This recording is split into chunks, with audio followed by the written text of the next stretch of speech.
I'm from the Same place as trap music, this that first react music. They can't hold me back, I'm feeling good cause I'm black music. Can't nobody touch.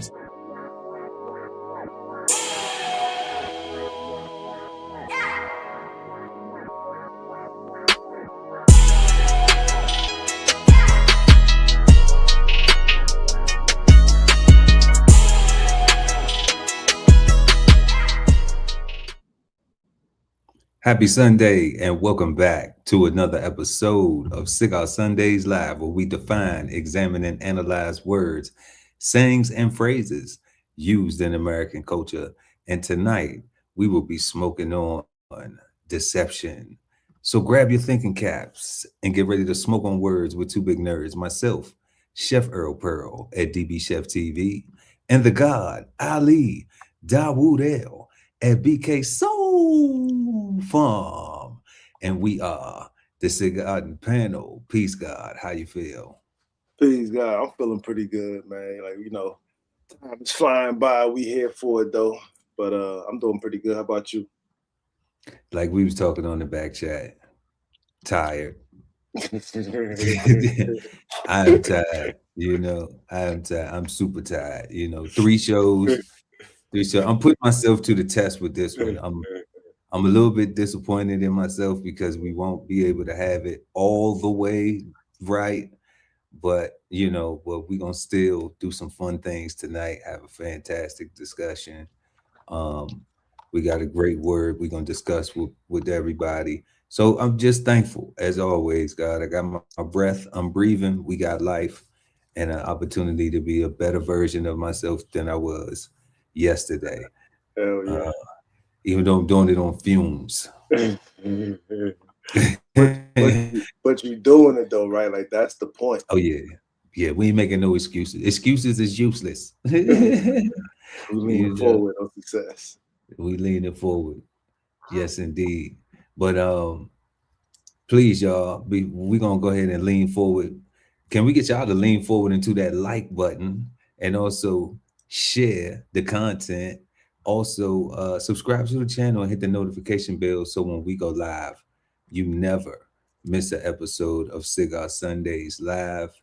And also head on over to www.bksoulfarm.com and pick up a copy of 10/16/160 Self-Sustainability by Ali Dawood L at BK Soul Farm. Link is in the description. And don't forget, y'all, we got the same great ribs, next level flavor.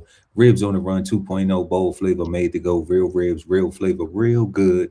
Perfect for events, parties, catering, and more. And you can contact them at 984-331-6946. And you can scan that QR code to go ahead and get you in Ribs in the Run 2.0 mode. Then head on over to DBCHEFTV on YouTube. If you're watching right now, all you gotta do is subscribe, y'all. We giving away $100 each and every third Sunday live right here on DBCHEFTV on Cigar Sundays. But what you gotta do is you gotta subscribe at DBCHEFTV on YouTube. Put your name in the hat. Show us some love. We want to show you some love back. And we got a winner tonight. We actually, I was slacking last week, but we on point tonight. So we're going to announce our winner tonight. So stick around for that.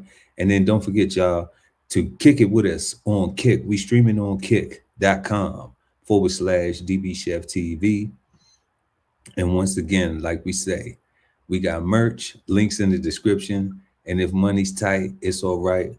We're going to still love them if they do what, God? Smash that like. Smash that like button. Give us a thumbs up, y'all. We appreciate it when y'all do it. And it helps us get this content in front of beautiful people like yourself. Let us, before we get into tonight's questions, we got a drum roll because we got a winner. Somebody just got $100. Hey. Okay, so we got to announce our winner for the DBCHEFTV subscribe and win $100 contest that we got going on each and every month. And the winner is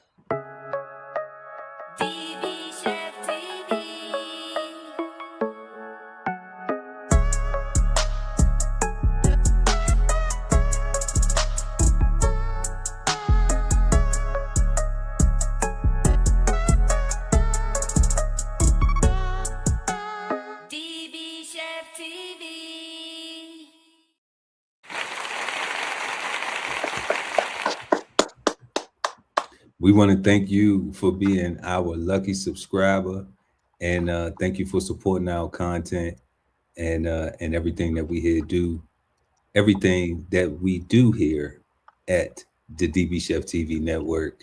What you got to do is you got to contact us. So we're gonna reach out to you because we're gonna try to get you paid, but you got to reach out to us and just contact us at Chef Pearl at DB Chef TV.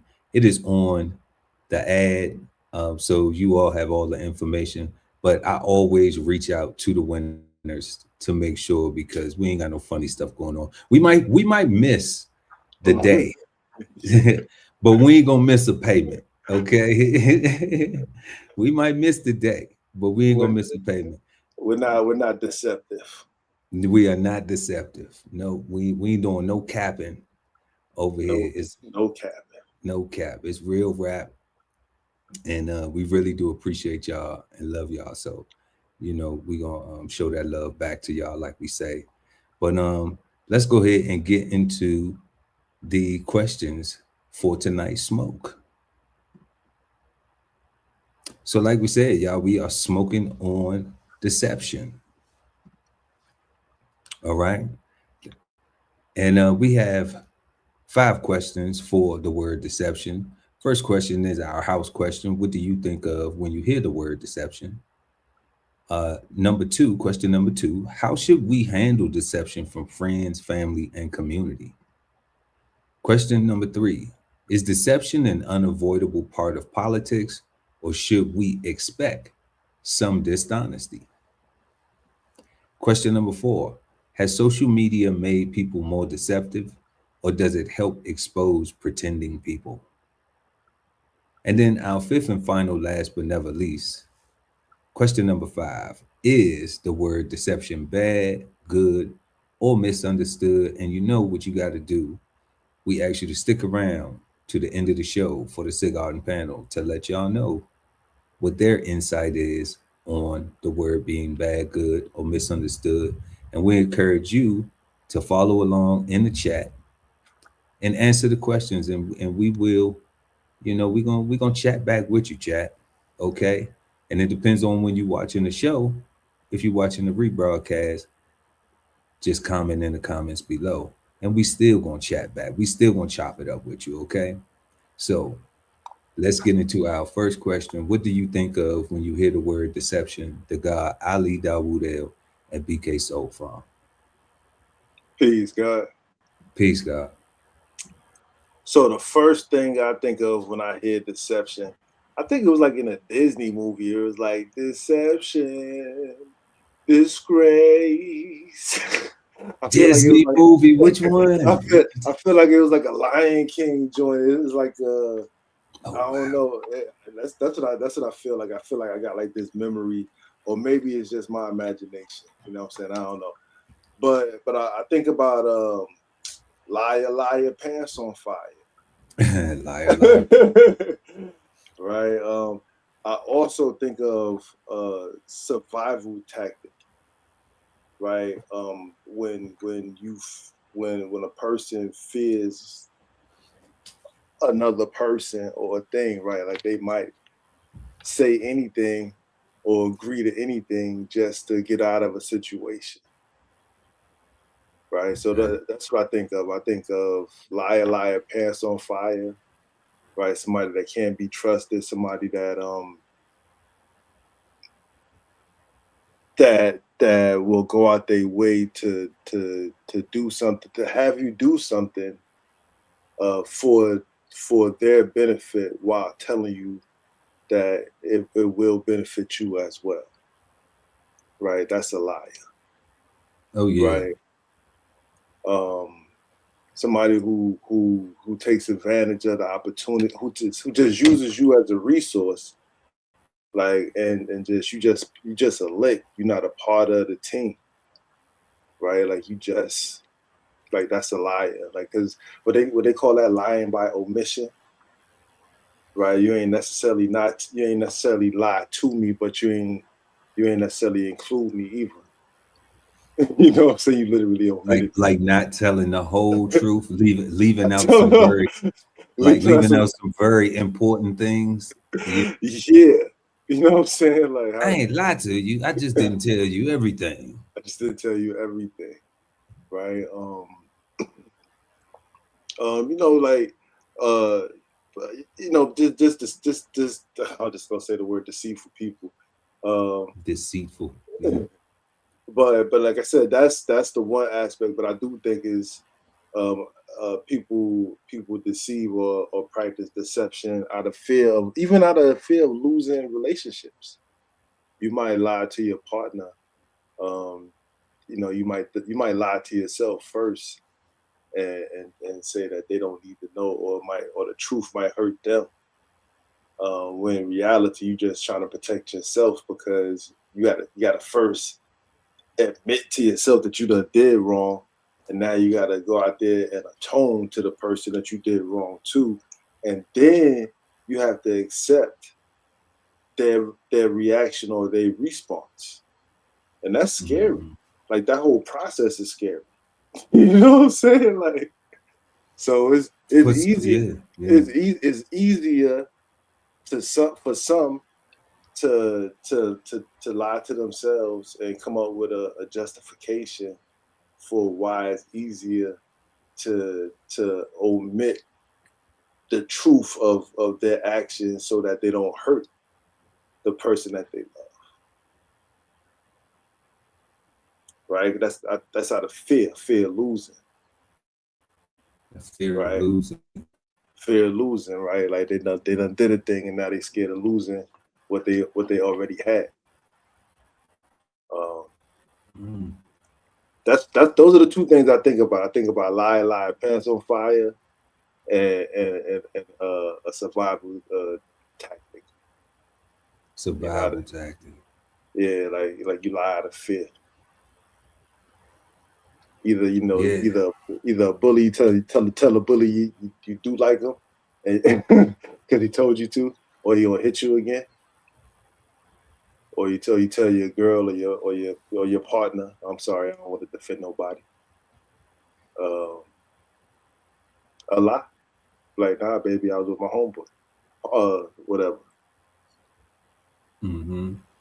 Let me ask you something, guys. You made a lot of good points, man. Like, we got survival tactics, fear of losing, liar, non-trustworthy, even a lick, right? Even hitting a lick. But one of the things in that fear of losing, you gave an example that, like, people will ask you for something, but how did you word it? Well, I can't think of how you worded it. Don't ask me to repeat that. I'll be freestyle. Yeah, I can't remember exactly how you repeated it. But what is it when a person asks you for help? All right. You give them the help. Then you ask them for something in return. And then they completely disrespect you and treat you foul. They just suckers, and it's because the reality is you didn't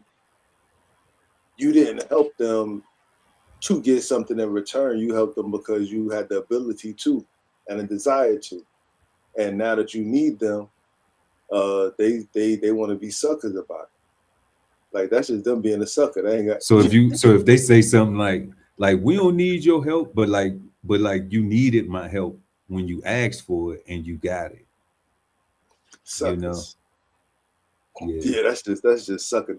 Because I was just like, okay, what you saying, like, they not fearing of losing a relationship, right? No, because they just suckers. Yeah. Okay. They just suckers. That's what I thought. And I'm like, is that like not a survival tactic? Like, but I'm just like, well, I'm trying to, because I'm trying not to give a benefit of the doubt. I'm trying to understand the sucker-ish, you know what I'm saying?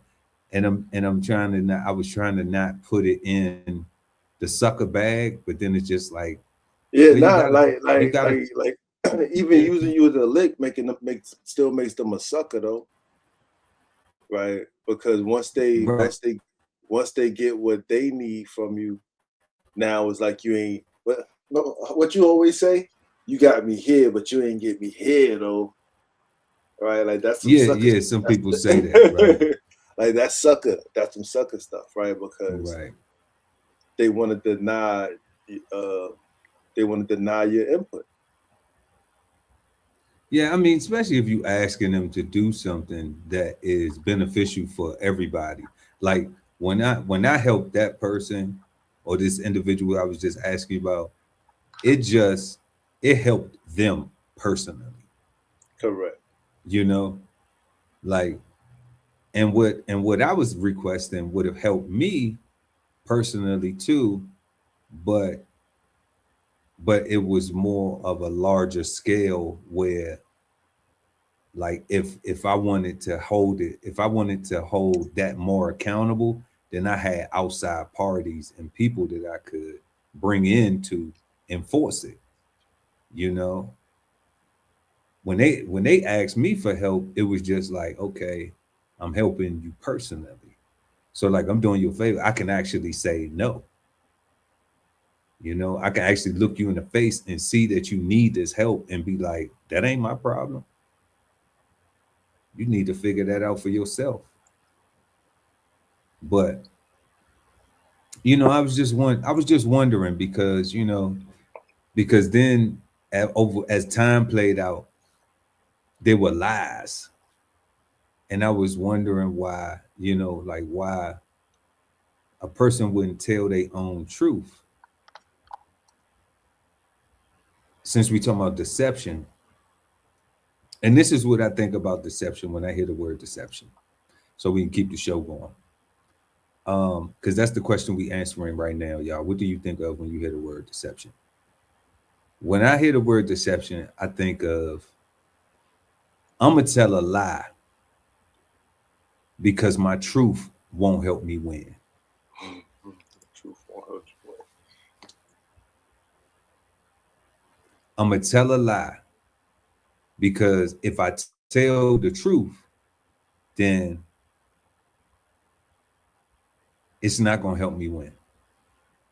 And that's what I think deception is.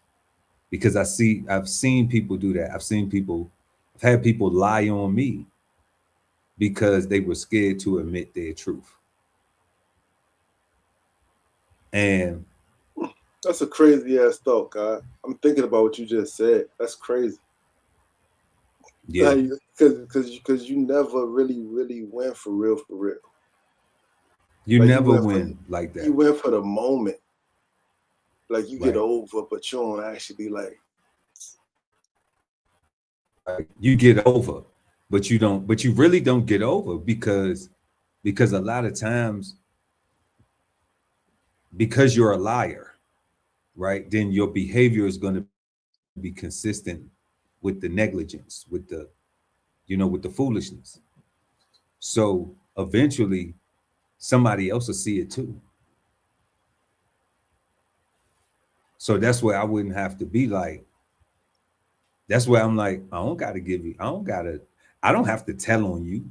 You know what I'm saying? Like, you know, like I'm expressing what it is because it's affecting me, right? But at the end of the day, like I don't have to tell on you because people will see it. Time, you know, time reveals everything. And when you have people who are consistently deceptive, then they show that. So other people will see it too. May not even if they're looking for it, they'll still see it because they'll be like, damn, why not just accept accountability? It's easy to be like, and see, for me, it's easy. That's why we said when you was talking about for some, it's easy for me to say, I messed up. I did a bad thing. I was wrong. Because I'm human and I know that I ain't perfect. I'm human and I know that an apology, like you said, that was the point that you was making. people be scared to apologize because they're scared of the response they may get. They're scared of somebody saying, take your apology and shove it up your ass. Yeah. You know, you wanted to wait a year, 2 years after you did all this petty stuff, and now you want to come apologize. I wouldn't even give you my ass to kiss. I ain't even gonna tell you to go suck a bag of penises. You know what I'm saying? Because I wouldn't want I wouldn't want you to infect somebody with your dirty ass mouth, you know, and your ways. So I wouldn't even grant you that. You see, so I ain't one of them people who gonna wait that long to apologize. I'm gonna go ahead and apologize while it's fresh, because I probably realized that it was a way that I could have handled the situation differently, because I realized my goal is not to hurt people. My goal is not to make people feel bad, not to bring people down, not to poke at people and do all that. I don't got time for all of that. That's why I keep winning, because my energy is that. My energy is win. Be good. Admit. Don't be deceptive. You know, admit when you make a mistake. Don't purposely try to deceive. Don't try to lead. Don't try to use people like a lick. Don't do that. Because karma's real. It'll come back to you. And then you're constantly carrying a negative energy, and you wondering why, like, damn, why this keep happening? Damn, why this keep happening? Because you're just a foul person. You know, and that's just really what it boils down to, and untrustworthy. And I think that's what, when you were saying that people are scared to come back and have that conversation, that's where that ties into. It's because they know they've been untrustworthy with that person. They know they've lied. They know that they've been deceptive. And they just can't take the fact that that person may say, nah, you gotta hold that. Like, nah, I'm cool. You know, not even if you, because of thank you, and I appreciate you realizing your actions, and even apologizing. That's cool. Like, I appreciate that, you know, because at least you are the person that you may owe an apology to may not want to be cool with you. But then there's a level of maturity that says, I sincerely will accept your apology, because I realize that you're growing, that you've grown, and that you are self-reflecting, and that it's probably sincere. You don't have to say it, because if I'm not going to let you get back close to me, then I ain't worried about if your apology is fake or not. You see, because I'm already, like, the distrust and the lies and everything else already make me say, I can't deal with you, because you're not a straight up person. Like, it's cool if you lied on Monday, and then, you know, a couple Tuesdays later, then you was like, you know what, bro, I lied on you. You know, my bad, whatever. You know what I'm saying? Then it's like, well, what was going on? It's kind of still fresh. So you can discuss it. So there may be a possibility of things going to, you know, some type of normal or back the way they was or whatever. But when you let the time go on, I'm not one of them time heals all wounds people. You know, God. Oh God, you just brought up a whole memory for me of some real time shit. Yeah, I was letting go. Yeah, I'm not one of them time heals all wounds time people. No. You know, maybe it's my zodiac sign. You know, but you know, but I'm like, you know, but I'm just like, nah, like, I'm cool. Like, it's especially if I don't see no benefit in you being in my cipher, you know, and like then what for? Ain't no point, you know, especially if you don't need my help. Like, the funny thing is, I've heard people say that about me, and the thing is, like, I never needed their help. That's the wild thing. So I don't even get it. I don't even get how. And that's why we talking about the deception. Like, I think people be lying to themselves all the time. You That's know, that's what I'm saying. They lie to themselves first, right? They look in the mirror and they say they see something completely different than what's standing in front of them. yeah. Like everybody's on some trans stuff. They want to be different because they think they can because they want to be. Oh man, have you heard about trans black? No. Oh man. What? maybe we got some time. Maybe we can go ahead and run that. I'll run that one for you guys because that is yeah, it's a wild one. It's a wild one. It's a trans black guy. Yeah, trans black guy. I don't want to throw us off. That deception is mind blowing. Mind blowing. Trans black. Yeah. Oh man. Yeah. Trans racial identity. It's crazy. So y'all let us know, what do you think of when you hear the word deception? And we would like to know. And what we're going to do is go ahead and bring the definition of deception up so we can see if our meanings or any of the things that we were thinking might resonate with the word or have some sort of connection to it, have any accuracy. Because we on this journey with y'all. So we got deception. It is a noun. And it says the act of causing to accept as true or valid what is false or invalid, the act of deceiving. 1B, the fact or condition of being deceived. And 2, something that deceives. It tries to trick. It's a trick. It's a trick. You trick ass. Buster ass trick. I think that's what they said. You know, trick ass Buster. One of them ones. You know, I think it's a mark ass trick. I think that's what it is. A mark ass trick. That too. Yeah. I think it's all relevant. I think it's all relevant. Any of this, God. The act of causing someone to accept as true, that's a lie. Valid, false, or what is false or invalid. That's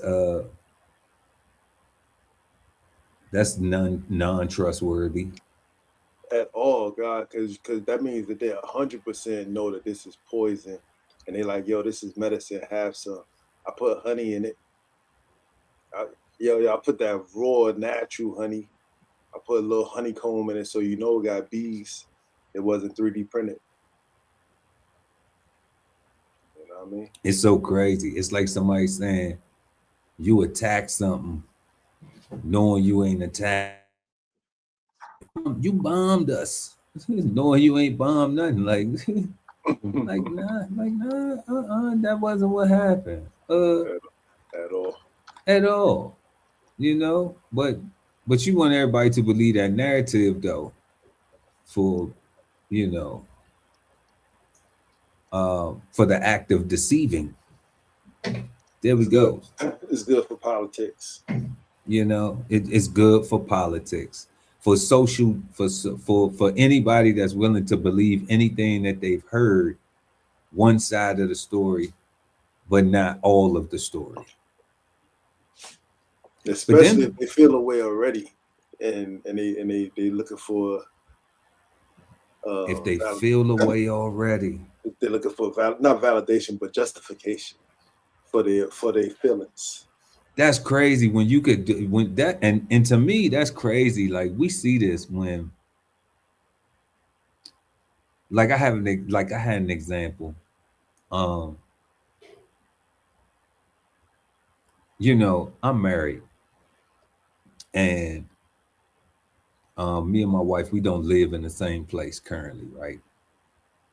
So people will see on the outside and it looks like I'm by myself, right? But it's amazing to me how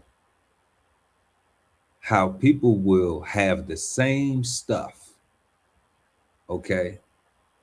The same stuff that you have. But because it looks like that you have it by yourself, there's jealousy.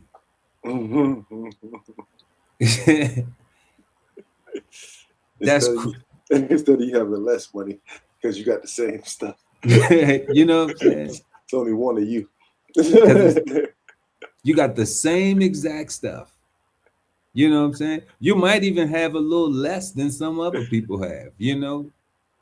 You might even have a little less. You know, you might have one car. Some people might have 3 or 4. You know? But it'll be like how? Like what is that? What is that infecting society? You know, the nosy, what type of trick mark ass trick type of behavior is that? Yo, you know? I think that is like the root of capitalism almost, right? Like, because like you don't have enough, like people not satisfied with what they have, or they not making the most out of what they have, and they looking over your fence and like, yo, that look way better than what I have, and it's ready, and you got to do nothing, right? Like, I want that, I want his, like I'm jealous, like why he got it? How can I move him out his spot? Right?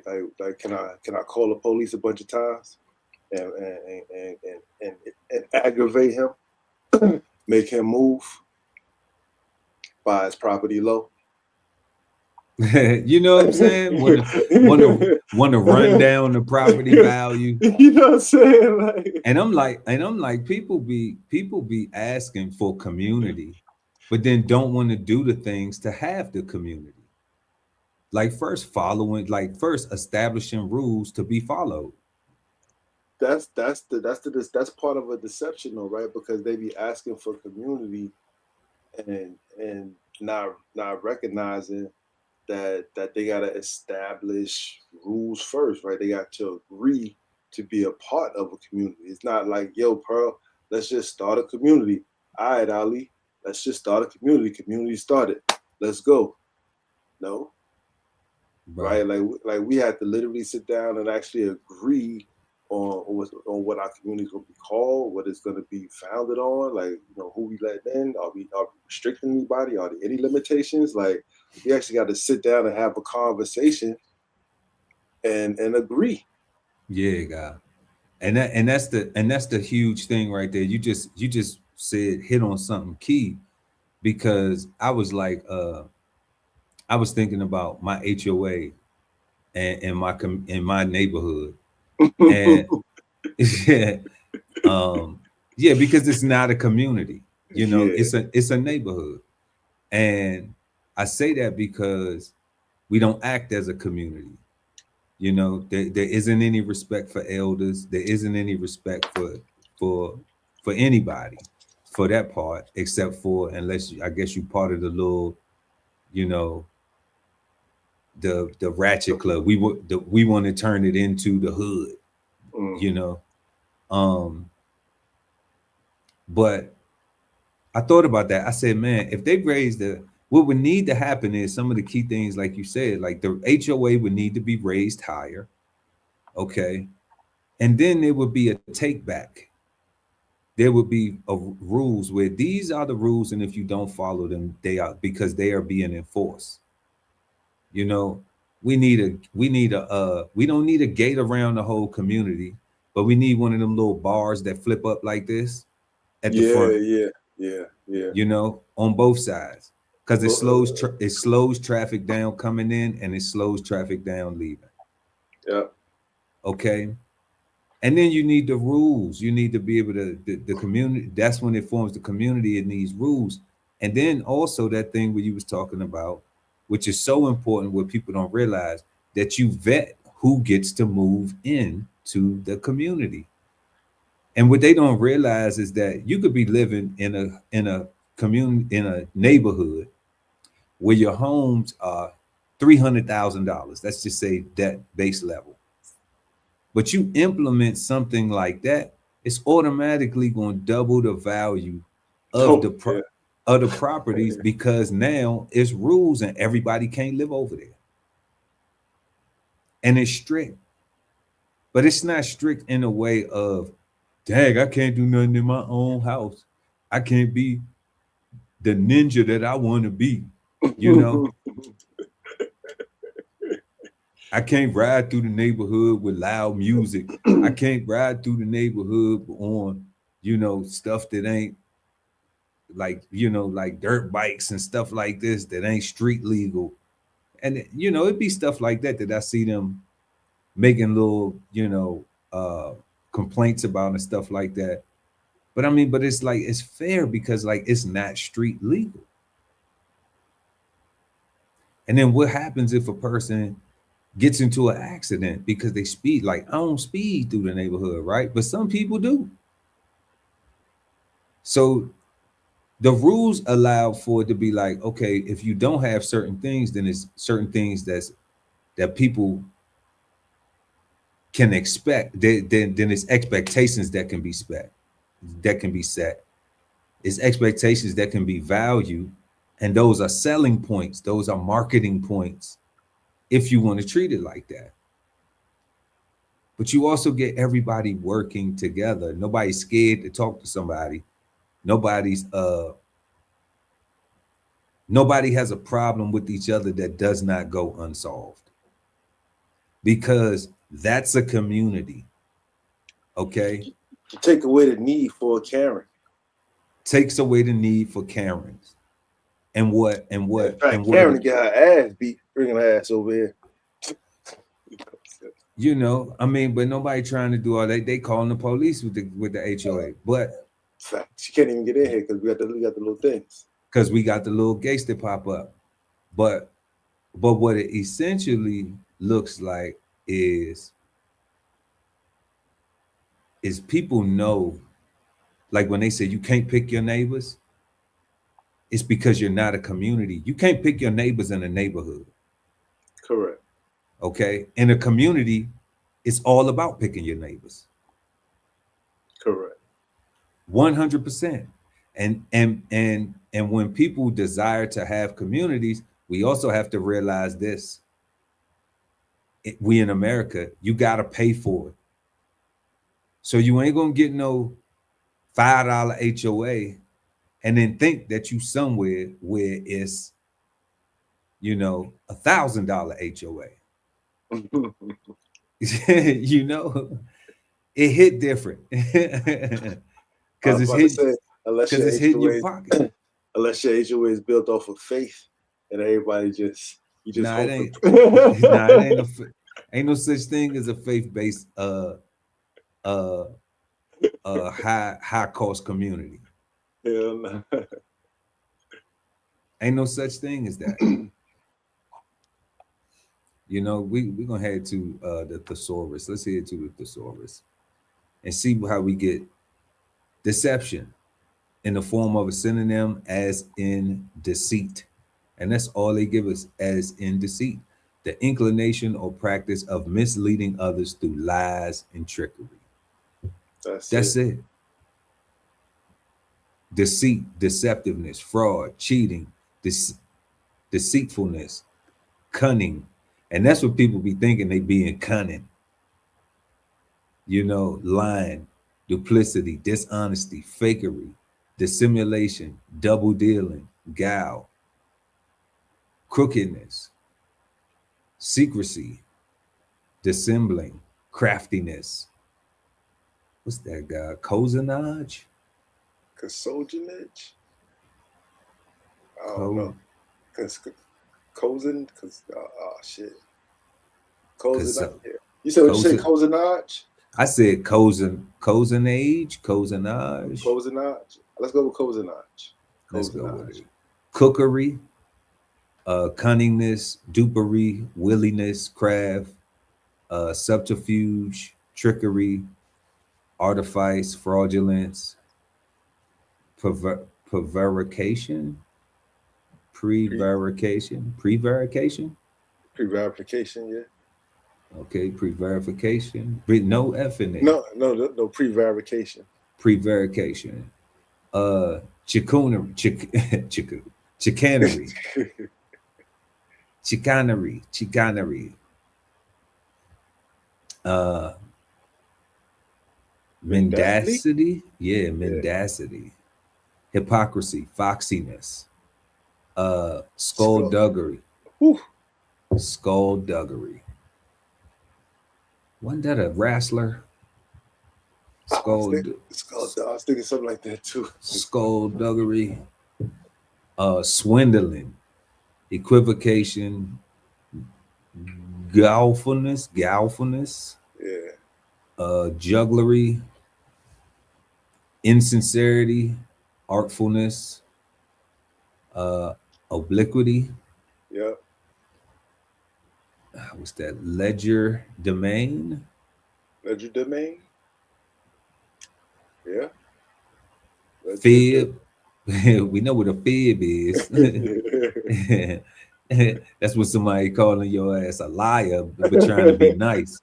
You don't gotta tell no fibs. Fib was almost like for the old person that don't really cuss, you know. They use the word lie. Because you couldn't say lie. That was the quickest way to get a fat lip. You know. You calling me a liar? Nah, but you telling fibs though. Telling fibs. What's the difference? Untruth. It's untruth. Daggone it. Shrewdness, hanky-panky, deviousness, falsehood, underhandedness, wow, chicane. Yeah. Monty Bankery. Yeah. Monty Bankery. Sneakiness, covertness,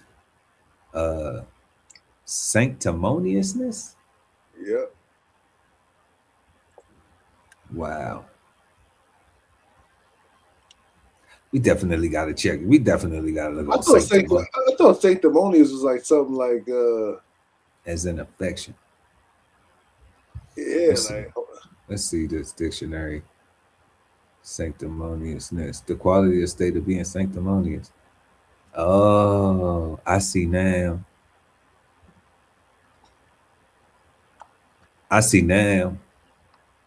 What's that? Sanctimonious is really nothing.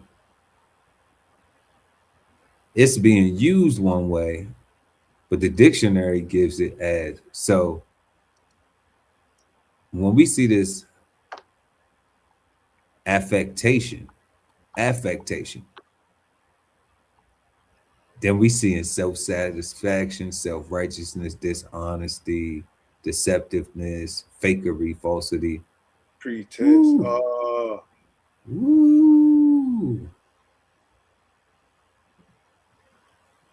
And the sanctified monkey stepped on the dignified. Oh, yeah.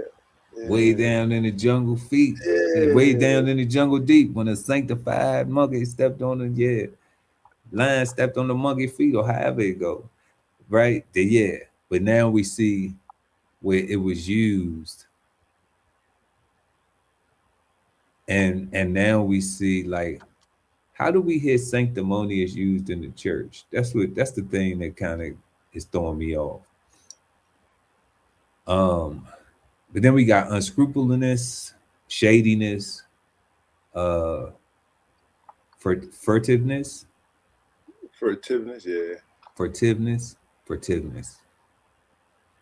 Falsity, slyness, caginess, shiftiness, treacherousness, stealthiness, slipperiness, smoothness, two-facedness, slickness, oiliness, oily, greasy.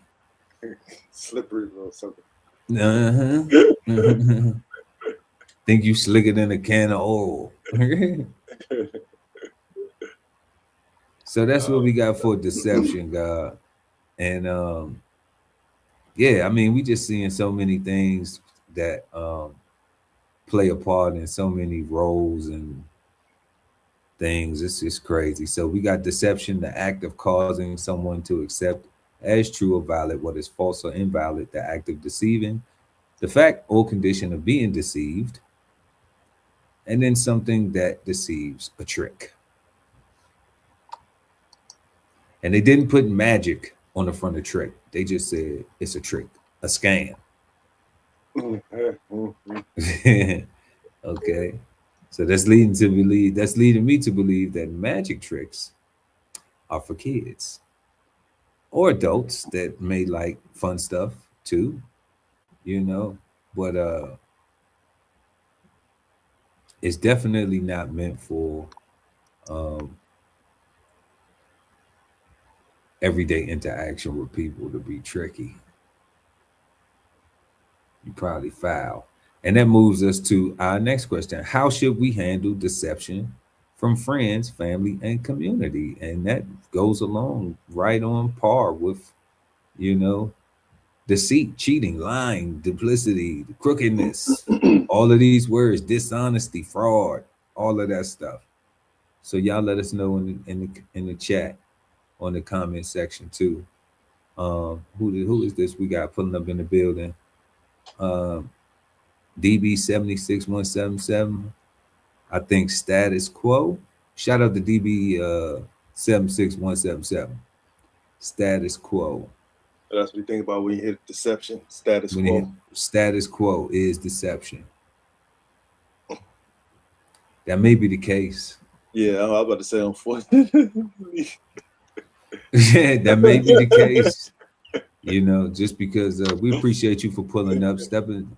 Make sure to smash that like button, family. What up, Bug? Lovely ATV in the building. What up? Shout out to you. Yeah, I think it's the status quo too, though. You know, it's kind of unfortunate that that's what's going on, but you know, that don't mean I got to get on board because we don't like people that lack integrity. You know, the deception right now is looking like a whole lack of integrity. Is thou shalt not lie one of those? Is one of the 10 commandments? I believe thou shalt not lie is one of the 10 commandments specifically, exactly. So, if deception has become the new status quo, then lying is what people should is lying is what people doing. But that don't mean we supposed to accept it. Like, you know, we like, nah, Facts. You a liar. Facts. You a liar. And that's why I said, God, like when we was talking about it, I think it is when people lie because their truth won't help them win. They lie because they scared of their own truth. They scared that the truth, they scared to accept accountability because they know,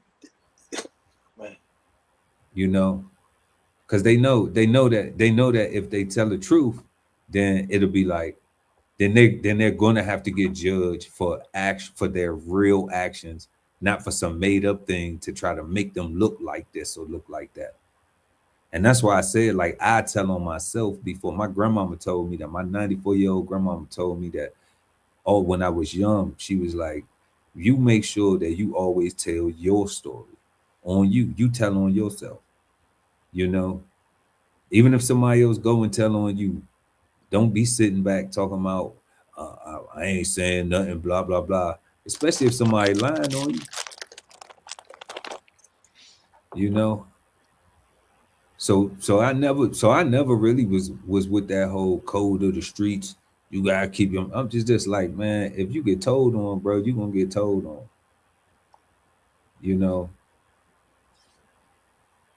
if you get told on, you're gonna get told on. These people been telling. It's not the new thing. People been telling for years. People been scared to do time, been scared to be accountable for the crimes that they commit. You know, it is not a new thing. Telling, dry snitching, all that.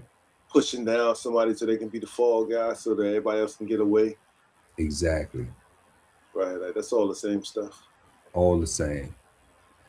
So right now, how should we handle family, friends, and community.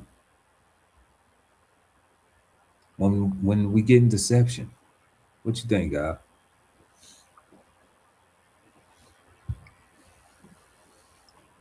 So I'm gonna deal with each of them. So you say, how should we handle friends when we are deceived? Mm-hmm. I think your friend would not deceive you. Anybody that practice deceit and say that they're your friend is a liar and are lying, right? I think if your friend or the person that you think is your friend does deceive you, I think you need to remove yourself from them, right? I think that's how we that's how we handle those people.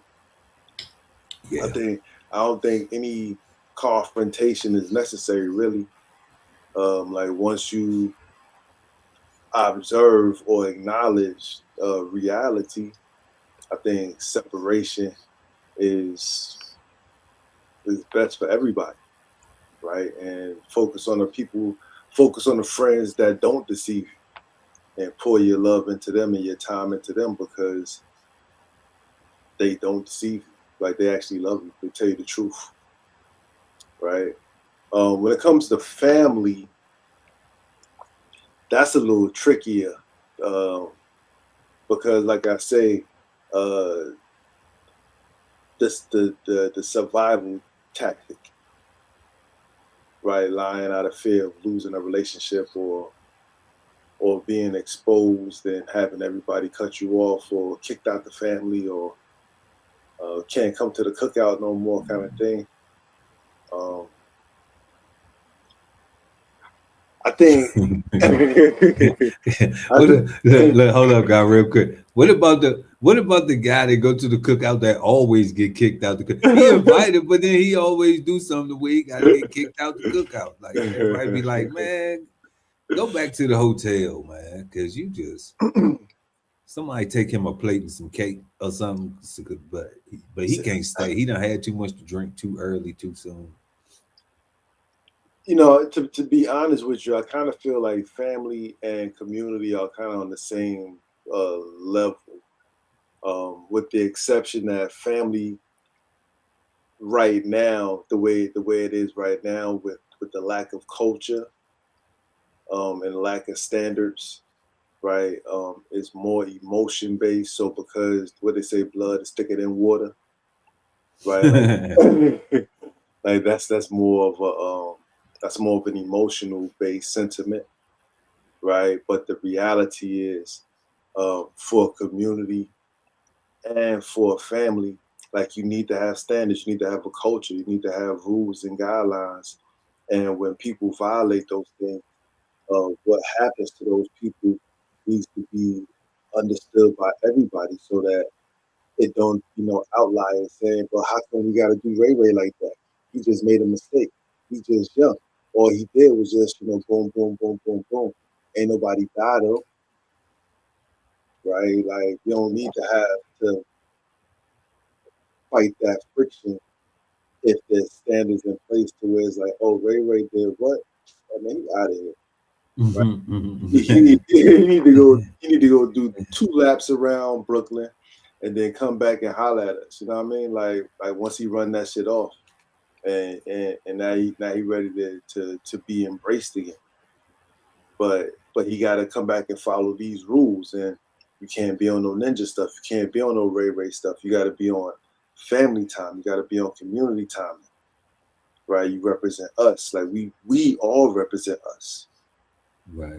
But because we don't have those kind of thought processes and sentiments, right? Because we laugh.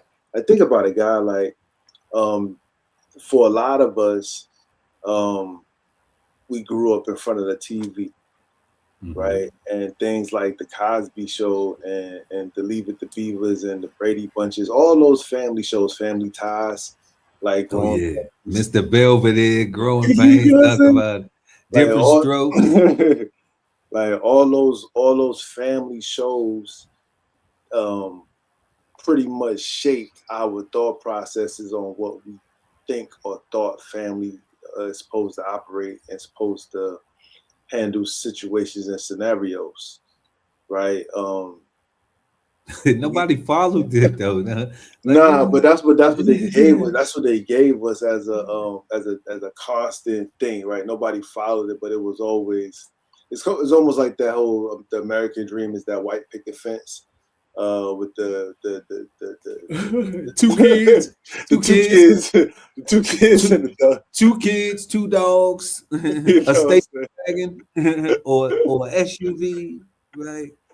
right? Like nobody actually does that for real, but that's like the thing, right? They just is a trick.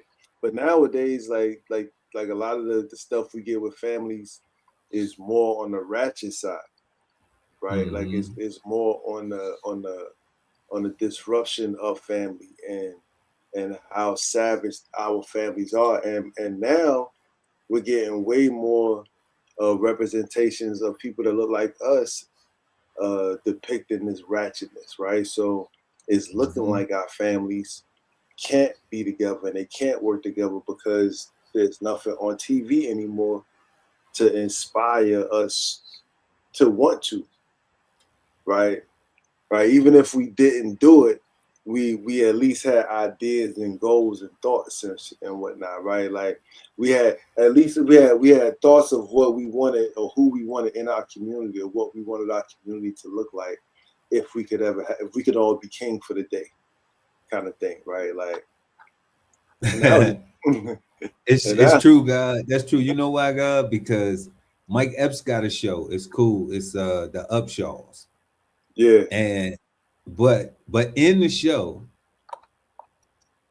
he co-owns the shop, but Wanda Sykes is the boss. So she really is the majority owner of the shop. He always messing up. So his wife always been like, so it's like you're a black man and you present around your family, but it's all these women who have to keep you on point because you don't have discipline. And they keep showing it over and over and over again. It's funny. We laugh at it, and it's like ha ha ha ha ha. And I mean, I don't want to knock nobody's show. I don't want to knock it, but it's not like something that I'm just like damn, bro, like you don't know no better than that. You know, like when I have watched it a couple of times, I was just like, damn, like the depiction of it ain't like he the leader of the house.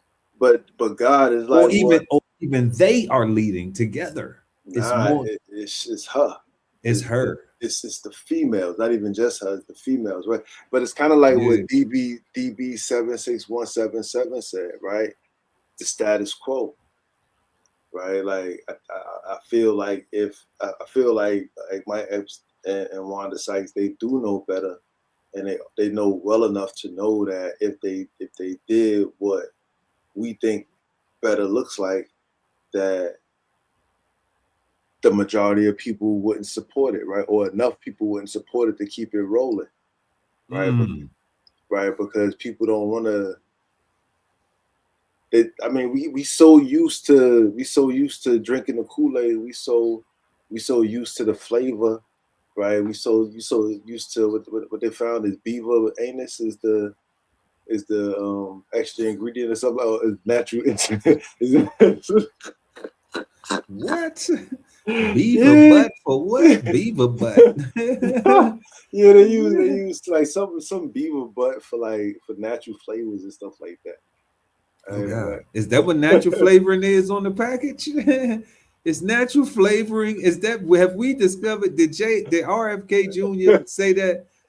Oh man, did he come out and say everybody is beaver butt for the natural flavors? Like, hey. Yeah, my little brother sent me something a little while ago, and I was like, man, it's crazy. Like, you know, it's the red dyes, and like we so accustomed to the fake stuff and to the synthetic that the real and organic, the things that it tastes the natural tastes different to us. It tastes strange. It tastes funny, right? Like we like the extra chemicals. Like they got us. It's crazy, beaver butt.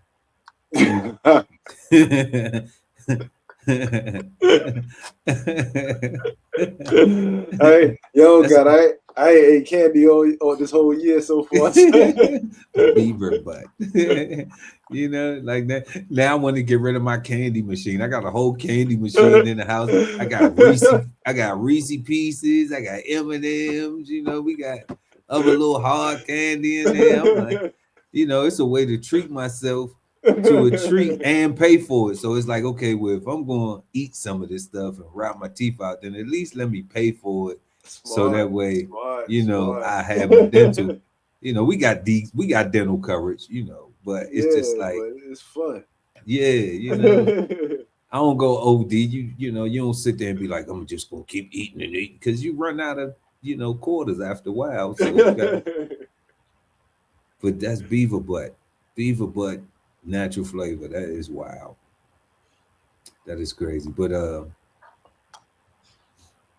yeah, guy, it does. I agree, y'all. We answering question number 2 right now. You know, how should we handle deception from friends, family, and community? And I agree with the guy Ali Dawood, BK So Fun, man. Like, that ain't your friend. If a person trying to be deceptive, like, that just ain't your friend. In the long run, you know, even in the short run, they not friendly either, because they're liars, and you can't trust a liar. You know, I'm not saying somebody who, you know, and I'm not even saying like, okay, I got to use myself as an example, right? And I do this because like, this is the last time I really had some nonsense to deal with, you know. So it might come up often, but I don't be dealing with nonsense on a regular basis. So like, I had a situation, somebody called me out my name, I had to call them out their name. But when I tell a story, I don't necessarily be like, you know, detailed for detail. I'm like, they call me out my name. You know what I'm saying? I displayed what they called me. And, you know, and now they want to be a victim. So out of that, what I don't get is, and this is what I don't get is why would a person not admit that that's what they did? Why would they choose every other thing except for taking accountability for their own actions? You know, when you have somebody, now we talking about community. I had a person literally be like, look up a law, right? But when I was complaining to the community about the HOA laws, like, why they ain't look up the HOA laws? You know what I'm saying? Like they looked up a law about something that they absolutely wasn't going to do nothing about it. So like, let me say, God, I did something, and you looked up the law, and you said, well, I could have did this and I could have did that, but I don't want to, right? Okay, so while you took the time to look up that law, God, the one that you didn't want to do nothing about, would I be wrong to ask you, well, why didn't you look up the laws, the one that I was asking you about, the ones that we both got to follow? And then we won't even be in the type of situations where you feel like you got to look up a type of law or whatever that you don't even want to press charges on, that you don't even want to pursue. So where is the?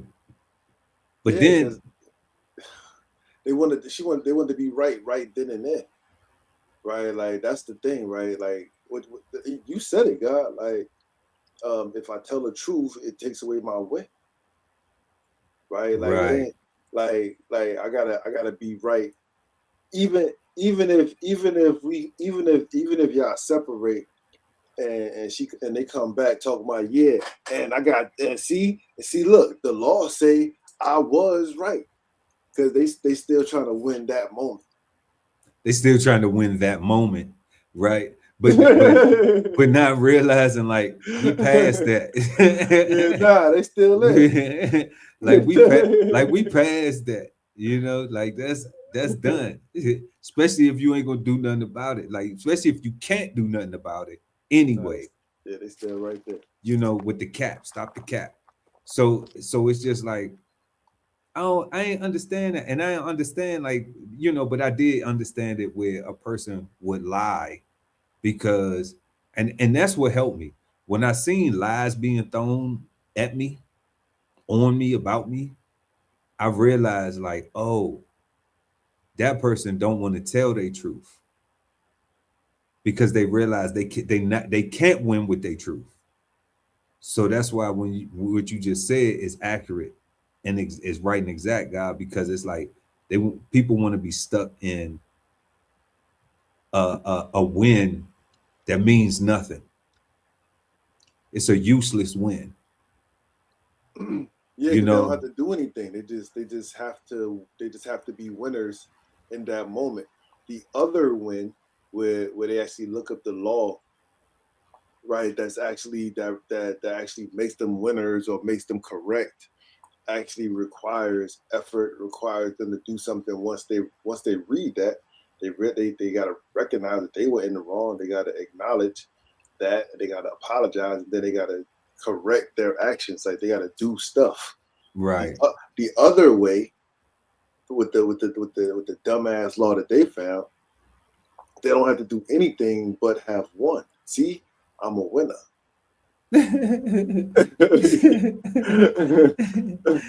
chicken dinner, right? Winner, chicken dinner. Right? Like it sounds crazy, God, but like it's all about how can I maximize, be the best lazy person I can be. How can I maximize being the best lazy person I could be? Winner, chicken dinner, eat it up. And it comes out in what? Crazy, God. And poop. and that's why you say, man, miss me with that ish, you know? So when it comes to family, it is somewhat touchy because, like, you know, I grew up with a family member that was on drugs real bad. So I understand how, like, and this is somebody I love deeply. So I understand how when we'll say, okay, we'll put the rationale for their behavior on they have an addiction and they have a illness. So it's like, okay, boom, we're gonna tolerate that. We have to deal with that because that's our family anyway. But let me tell you something. If it's a homeboy who just, like, you know, got strung out or something, you know, like, I ain't got no love for that. I ain't tolerating that. And I had some homeboys who, growing up with, you know, we all smoked a little cannabis, you know, but they tried other things. And I wasn't trying to try them other things. You know, they were smoking wet. That's the love boat, PCP.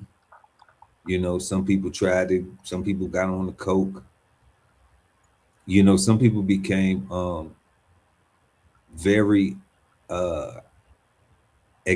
excessive alcohol users.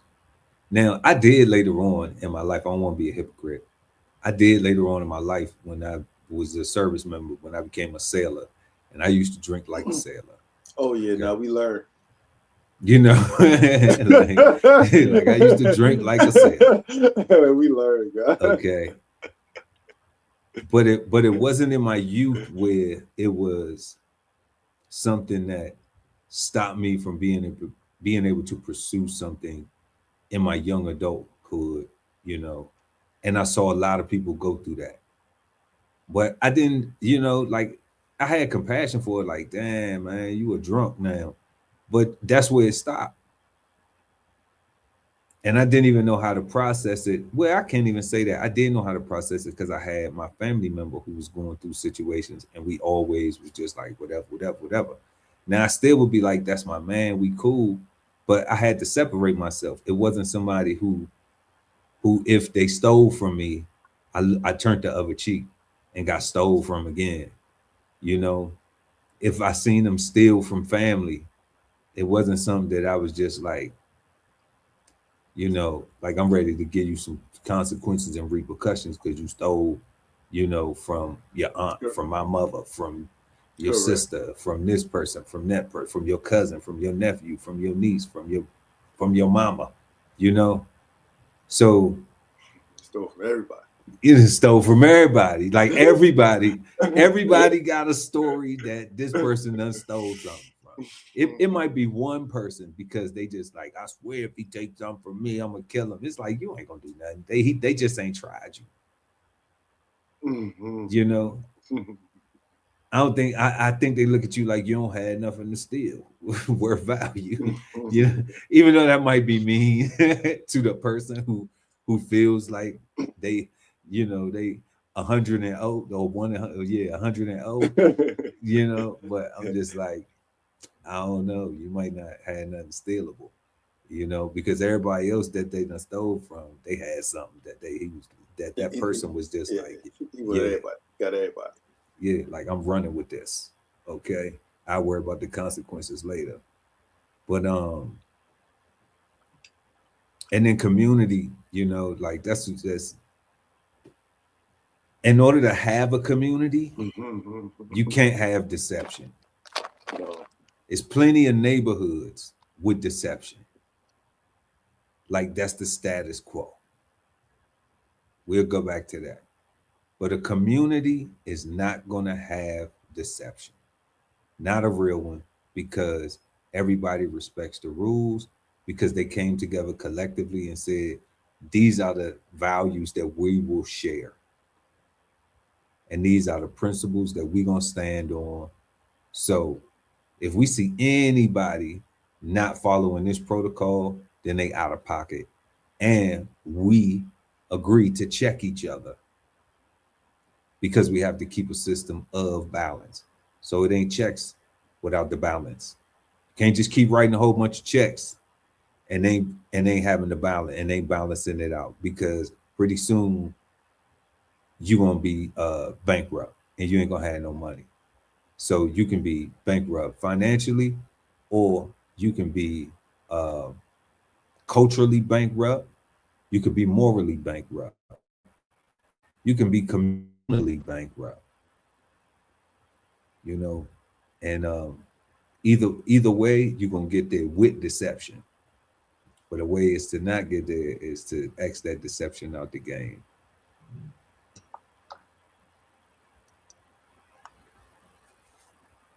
Moving to our third question. Is deception an unavoidable part of politics, or should we accept some dishonesty?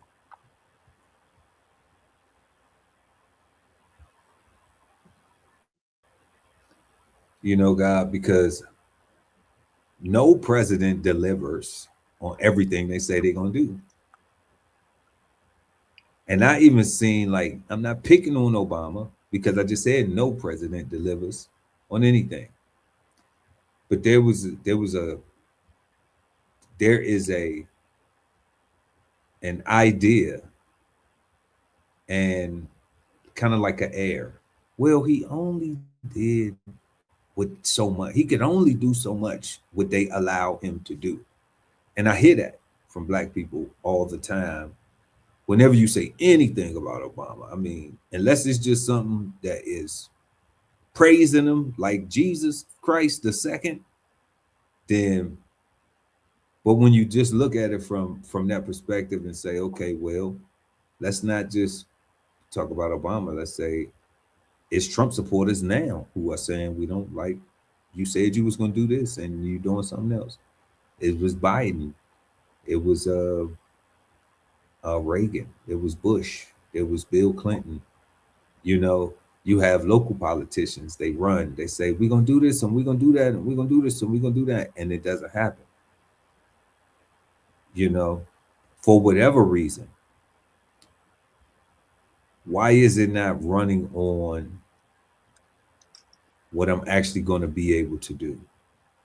It seems like that the political sphere is, I'm going to tell you a whole bunch of stuff that I don't even know if I could do yet to get you hyped so you can go vote for me. But then I'm only going to get in here, and if I get, you know, if I tell you 20 things and I get 4 of them, then you should be cool with that. And I get 5 done. If I tell you I'm going to do 20 things and you get 5 of them done, then you should be happy with that. We got something done. But 20 things is a lot, and 15 not being able to get accomplished is a lot left on the table when people believe you.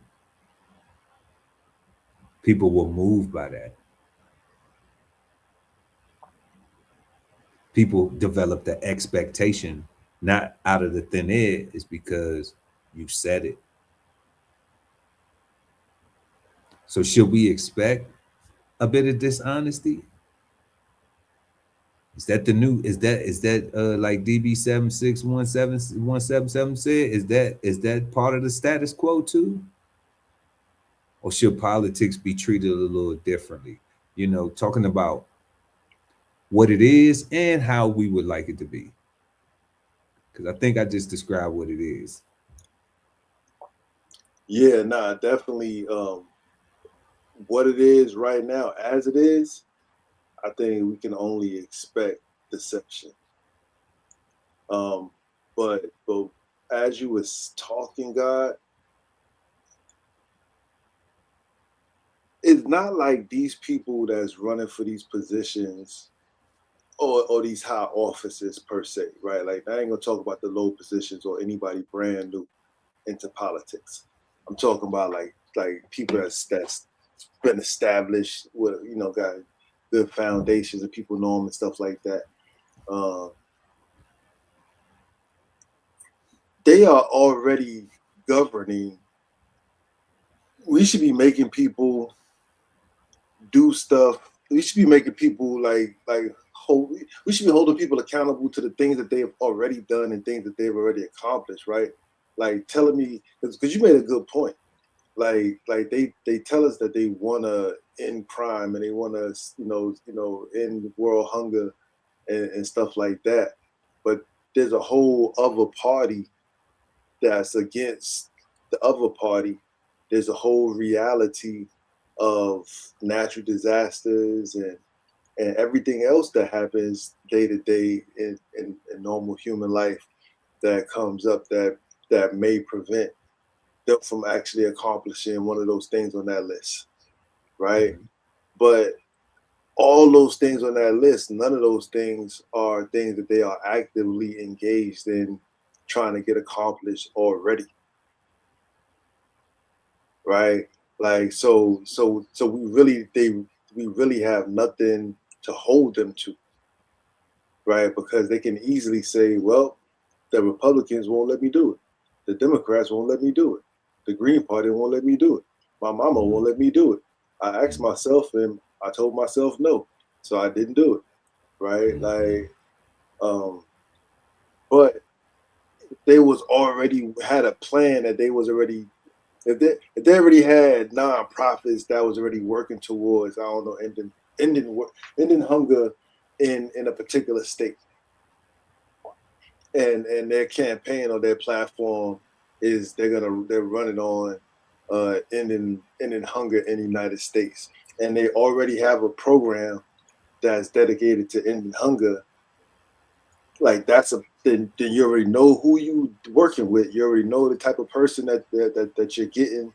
You already know what their interests are, and you're supporting those things, not their hopes and dreams that they're just telling you because you want to hear some fly shit, some fly stuff, right? Like we've gotten so accustomed to being lied to, and fantasy, right? Like Walt Disney has done a great job at having us all live in La La Land, right? To where we like the stories, right? Like tell me that you're gonna at least try, because if you say that you're at least gonna try, then I can't fault you. So we lie to ourselves that if you say you tried, even if you just say you did, right? At least just do something that validates your try, or you saying that you try. Then I'll give you another shot. You keep trying, right? But there's already working on a thing that I don't know, like why do things stop? Right? Like why you want to stop crime? Why aren't there police on all public transportation? Riding trains, riding buses. Like why is that not the norm, the standard? Right? Like you got drones catching people speeding. Why we got drones and police like putting someplace useful? Talk about it. They misusing the flock cameras. They're using the flock cameras to stalk ex-wives and chase boyfriends. Yeah, like you got all this stuff that you could be doing to make things better, but we misusing it and abusing it, which is what politics is, right? Because they trick you into, well, we're gonna use it for this and we can use it for that, and then they do something completely different with it, and it's like, what? That's not the same. And then what you mean? You saw yourself, right? They did catch some people speeding. They did catch this. They did catch that. So it does serve the purpose. And it's like, nah, like now you supporting the BS. And it's like wrong is wrong. Like, yeah, two things can be right at the same time. Or true be not right, but true at the same time. True, yeah, that's correctness. You know what I mean? Like, and that's even if both people are wrong. That's even if right. That's even if both people are wrong. That's still two things can be true at the same time. Both y'all wrong. Okay. like that's you know. And it's called a tie, right? Or a draw. They call it, you know what I'm saying? Like it's called we need another solution. Yeah, right. Like, and it's called the bridge. It's called to say, okay, are we gonna burn it? Or are we gonna leave it here? Because we may need to cross it sometime. Correct. You know. So. Yeah, God, like that's what I think, man. I think they like we so accustomed to being lied to that we expect our politicians to lie to us, but I don't think we have to. I don't think it has to be like that. Like I think that if they was already activated in their roles already, right? Like I'm talking about people, anybody that want to get reelected is what I'm saying. Mm-hmm. Right? Like even people that want to get elected, like they should already be doing something towards what they standing on. Of course, yeah. More than just, beating the town for votes. Yeah, talk about if I was the man for the day, I got you, son. I promise you, like what you need, I got it. Like you're not a salesman, right? Like you're supposed to be out here governing and making things happen and keeping the businesses,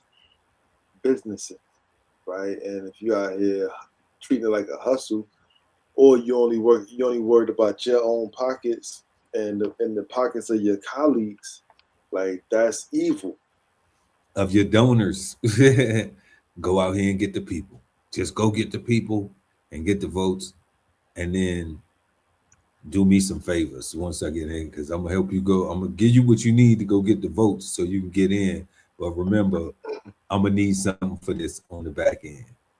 So yeah, because like the real trick bag with politics is, I think once you do more than 2 terms in any one of those official positions, like you get like the resources for life or something like that. Like, you get knighted. You know what I'm saying? Like you said. You get knighted. Yeah, you get knighted in. Like what? Like call Senator so and so. Call. You know what I'm saying? Like, Senate woman, Congresswoman, whoever. Like they just be in it forever. Oh, they on that committee. We'll put them on that committee. Oh, they jumped sides of the aisle because they had a job over there. Somebody over there. It was in their interest. Like, you don't want to leave. You want to go back to what? A practice? What type of practice? That's work. I gotta get up and do this, and I'm trying to have this portfolio where I'm exempt from insider trading. Keep going up, Nancy Pelosi style. Facts. So why would I go backwards? Why would you not? Why would you want to give that up? So that's where I'm just like, man, it seemed like it is deception, and I think people have become, and I only say that because I have removed myself from. Pardon me, y'all. I'm definitely on fumes. Yeah, I have removed myself from not talking about it. You know what I'm saying? We got an opinion about every daggone thing, but participating in it, like I don't want to be on either side of the aisle or a registered independent. I would like for us to have real unification, like in my world of what I would want it to be. The world of what it is, we understand what it is. We got this side, that side, like you was pointing out. Like how can you tell people that you're gonna be able to do this thing and that you have opposition to it? Mm-hmm. Right away. But people don't see that though. They just be, and that's the part that be having me crazy, why people just herd to the polls to just go and put this person in, not being aware that like they're not gonna be able to do everything they just told you to do that they're gonna do. And you haven't got no guarantees that the few things that they may do that those things are going to be fulfilled. You haven't got any plan on how those things will get accomplished. So it's interesting because I know in 2028 everybody's counting down to the days Trump can no longer be the president, but I'm just like, if when everybody gets their wish, we know that they're not going to change. They didn't change the filibuster, so they're not going to change the 2-term thing. Okay. So we know that he's going to be out of office. That's his presidency term will expire. All right. And he will get relieved. He will get a proper relief. You mean he won't become the king god? We're not gonna go to monarchy in 2 years. I mean, I wouldn't care if it did. There'll still be a prime minister. It'll still be a Congress. It'll still be a House of Representatives. Like, and that's the foolishness that people say that. When they think that they haven't gone and even studied Great Britain. They haven't even gone and studied Great Britain just to see how that works. That's a back line conversation. That's not he at the White House. If he was the king, if they did dub Trump the King of America, okay, the royal family, the Trump is now the royal family of America. Okay. Look how stupid it sounds. Look how stupid it sounds, God. Trump is the royal family, and nobody else was able to. It ain't the Obama royal family. It ain't the Bush royal family. Shit, son. Listen how stupid it sounds. And it's marches, it's people getting together marching for this. All right. And we have children still being, taken advantage of. We have the education system that needs to be overhauled. We have the social injustices of things going on. And you got people taking off their job, willing to get arrested, saying we don't want Trump to be a king, and neither does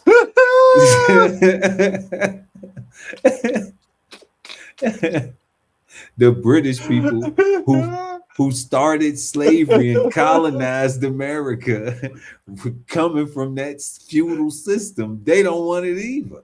Yo, that sounds so crazy to me. Stupids. Oh man, like, you know, but it's for freedom of speech. Everybody got freedom of speech, freedom to assembly. You know, you got to get a permit, okay? And when your permit exceeds the amount of people that you said, then people going to jail. All right, so like, whatever, man. But it's just so wild, you know, the deception in that. How like nobody will call it. Nobody will just say what we just said. Like, stop it. Nobody's going to be, we won't have a king or queen of America. We won't see it. That's not how they want it. They didn't structure it like that. Yo, God, yo, every time somebody asks me like what I think about Trump getting the third term or him staying in office forever, I'm like, one, he old already. So forever is only like 5 more years, something like that. It'd be fun. You know, even if he lives till he's 100. You know what I'm saying? I'm like, then I be on some old like y'all forget, like y'all keep talking about how young this country is, or like it's 250, it's only 250 years old, and we fought against monarchy. Right, like we fought to establish. Now, my ancestors were like, I don't care how y'all feel about it. Like yeah, Revolutionary War. You know what I'm saying? My ancestors was there. Boston Tea Party, all that stuff. Yeah, all that. It was all like you just said. Like they didn't fight for a monarchy. They fought for something completely different. A republic. So for you to think that a person could decide for everybody who fought to go against one person making a decision and ruling, like, it's funny to me, like it'd be hilarious. And it'd be hilarious. And the stuff they be saying, like he gonna do this and he gonna do that and I'm like, so you willing to die if he gonna just do it, right? You just willing to die, like you ain't gonna fight. So what's gonna happen? Like, you just gonna let that happen? Like, you just gonna let it happen. You just gonna you're so upset about it, but you ain't even willing to die about it. I just don't buy it. I don't buy being so upset about something that you ain't willing to die about. Yes, you can be displeased with something, and it's good and had conversations, but all that acting like you not gonna do nothing. You just gonna keep on finding ways to persevere with it. You know, and that's it. You're gonna find ways to navigate through it to allow yourself to win. At least you're informed about it. Like, people don't even be thankful that at least they informed. At least now you can do something about it if you see it start to transition that way, or if you see this start to develop. You can actually now prepare yourself. Or do you watch it develop and then react and respond instead of being preventative? And we see a lot more people doing that. And then that's when they start complaining about this, that, and the third. And it's like, didn't you see that coming up? Didn't you know that was going to happen? And then people had more time, though. Right. I thought I had more time. And people just forgot about elementary school history, like third grade history, you know, third grade civics. It's just out the window. It's just so easy to just pick a party, pick a side, and then gang. You know, I'm a Republican, I'm a Democrat, I'm a Democrat, I'm a liberal, I'm a conservative, I'm a this, I'm a that, I'm a this. Everybody paying taxes, you in America. Are you leaving? If you're not on the immigration list, okay, the people of Somalia, the Somali and TPS people, they just got their walking papers. So we seen the Haitian, we seen all of the Venezuelan, the Mexico, that's ongoing. Then we saw the Haitian folks. Now that's somebody. Then quiet is kept, though, right? Nobody really followed the story. So ICE has some work to do. ICE is employed for real. Customs is employed. They are probably hiring right now. They are. Okay. But it's still happening. And all I be hearing is they coming for us next. They coming for us next, Ali. What we gonna do?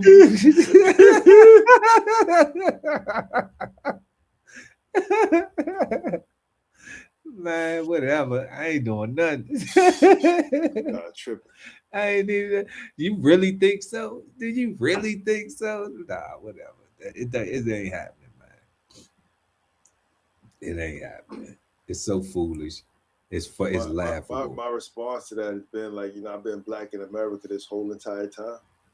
This whole entire time. You know what I'm saying? Like I ain't seen nothing different, right? Like, so when people want to have conversations with me about, you don't think times has changed? Like, nah, son. Like it got new paint, but like it's the same BS, right? Like, so it got that new car smell, but it's the same crap. It's so foolish. It's so foolish, but who knows? Maybe it is this fourth question that we're getting into that that is fueling this mindset. But y'all let us know: is deception an unavoidable part of politics, or should we just accept some dishonesty? And then move into question number 4: has social media made people more deceptive, or does it help expose pretending people? That's a good question, John. I think it does more to expose pretending people. Because I think that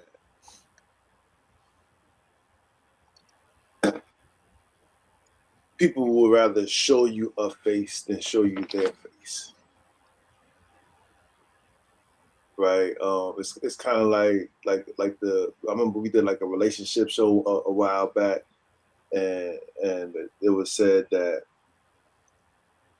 you don't show who you really are. You don't let the guard down till like 6 months into a relationship, and that's when you show your real colors. I remember somebody making that comment. That stuck with me. Because that suggests that you're comfortable lying for at least 6 months. Right? And if we're comfortable lying for at least 6 months, that means we've been practicing lying a lot longer. Practicing you practicing being a Decepticon.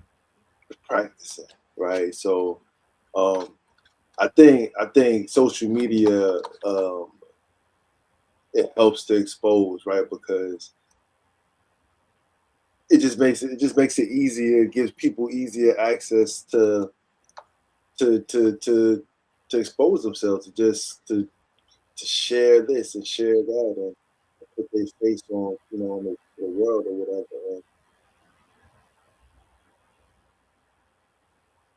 But I also think that you got people on there that have mastered the algorithm and have mastered the art of marketing and know how to capitalize off a theme, off a vibe, and make it seem like they are the creators and the starters of a thing, and sell it back to the people that may have originated. And now everybody's doing it like that, right? So, but I think it's more so people are fake and phony, and social media gives them a platform to see who can outperform who. See who can be the fakest and the phoniest. Yeah. Yeah, I do agree with that, because it seems like fake and phony is the new personality. But it has to look real though, right? Because it went from stage actors to movie actors, to TV actors, and to athletes, to musicians, right? All those people are fantasy land. Now All to the those streamers. Now to the streamers. who are not fantasy land, Yeah, they're right? not fantasy. Because the streamers are like this. It's right now. You're gonna catch me digging my nose. You're gonna catch me digging my ear. You're gonna see all that, and it's real, right? But you're really seeing the face that I'm showing you, or the face that's being shown to you, and not necessarily really them, right? Because they turned the cameras on, and you don't know what their face looked like before they turned the cameras on, but it looks real, right? The streamers, they got it in the headlock right now, and ain't none of it real. It's all it's all a stage. It's all a stage, right? All a stage. It's all a stage, because nobody wants to watch you wake up and cook eggs and scramble eggs in the morning, and you know, and then go and brush your teeth, and you know, like I can't believe, and maybe I'm wrong. Maybe society, maybe it's that much people with not enough to do. That's entertainment for them. You know, I want to watch DBCHEFTV, wake up every day. I want to watch him when he sleep. You know, like I watch the stream. I tuned into a stream, and you know, on Kick, shout out to Kick, because we over there on Kick. We streaming on Kick right now. Y'all can kick it with us at DBCHEFTV. There are some streamers, and you know, I follow them and comment in the chat, shout them out and everything. But I can only stomach that when they got something going on. I can't stomach it when they just sitting around scrolling on the chat, eating food, you watching them eat, you watching them get a haircut. You know what I'm saying? It's like it's like I don't have anything more important to do with my life. You know, like if they interviewing somebody, that's cool, or they got a guest on there, then that's when it seems entertaining. That's when it seems like they have something going on. You know, and they may say, "Well, y'all just sitting here talking," but we talking about a word. We're not talking about you know, what we ate today for lunch. We're not talking about, and we're not trying to kill time just to be streaming. Correct. You know, and to me, there's a deception that comes with that, because people think that that's real. People think that that's, and people will think that they can do that. You know, just being real anyway. Right. Like man, they just showing themselves going to the takeout, going to the carry out, going to, you know, and they sitting there eating their wings, and yeah, chat. He got hot sauce on his chicken wings. I got ketchup on mine. You know, it's like, damn. I'm just saying, I mean, it's not, I'm not talking down. I'm just amazed at how like people don't need that much to be entertained anymore. You know, that you could just sit around and watch somebody really literally eating food, and you know, like, damn, that look good, damn, that look good, damn, that look good. And it's like, you got 3,000 people in the chat talking about, damn, that food look good. Yeah, because you know, it's the fact that they sitting there watching you get your hair cut, sitting there watching you eat, sitting there watching you do nothing, sitting there watching you scroll the internet, is a real person doing real person things in real time. And it's almost like that Truman Show kind of thing, where people want to watch somebody regular life.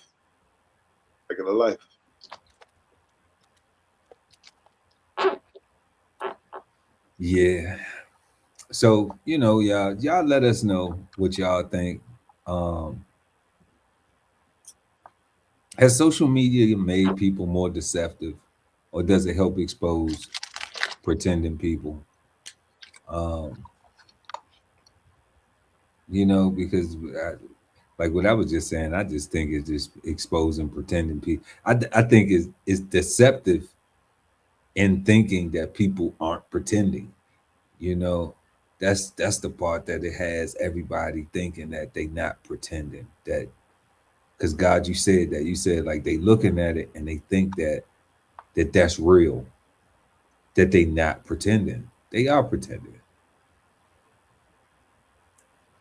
You know, they are pretending because um entertainment is great, is phenomenal when it's scripted. That's why we have movies, and that's why we have, you know, game shows. That's why we have Cigar Sundays where we got a word, we got some questions, you know, we got some back and forth. We got a whole we wait to the end to find out if it's bad, good, or misunderstood. You know, we ask the same question for the first question every single show, you know, and just change the word or the saying or the, you know, whatever it is, and it's off top of the dome. Then we go do some research, you And know, learn. and learn.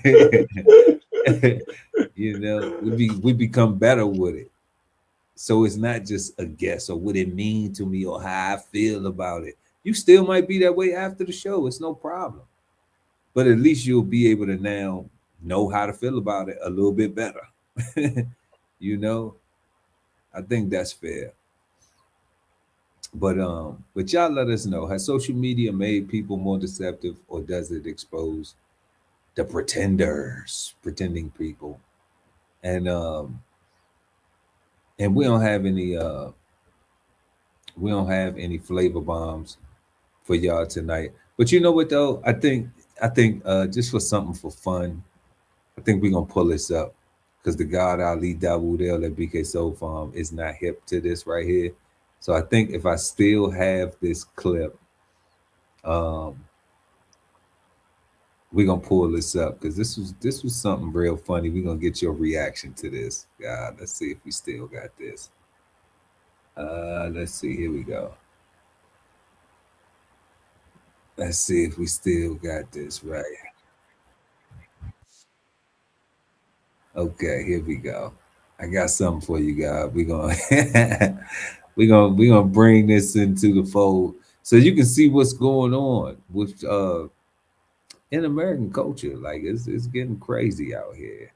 Um it's getting super crazy. But we might need to make some room, make a little bit. We might need to make a little bit of room. Oh man, here we go. Here we go. Here we go. Transracial Black women like myself have a more. You heard that, guy? She said she's transracial Black woman like herself.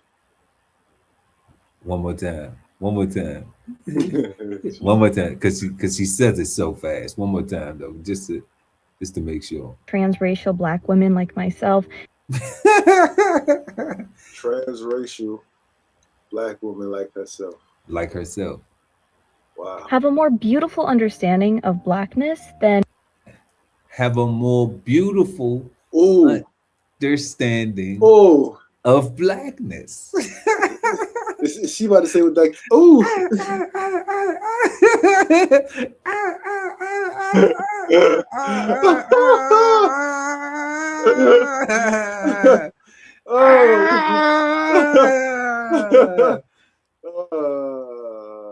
Bless her heart. Bless her heart. Bless her heart.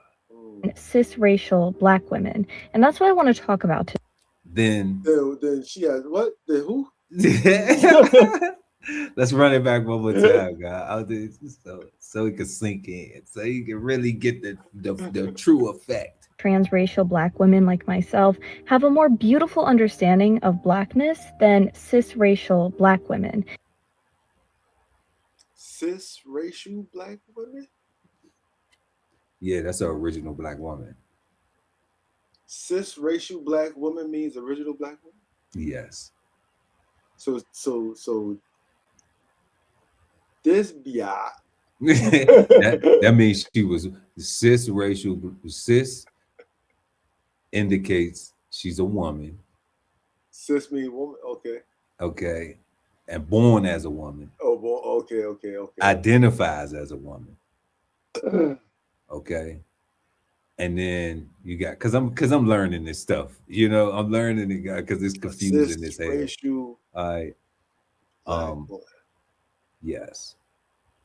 The racial thing only needs to be put in there, I guess, when it's another person that isn't black talking about it, because they would just say a cis black woman.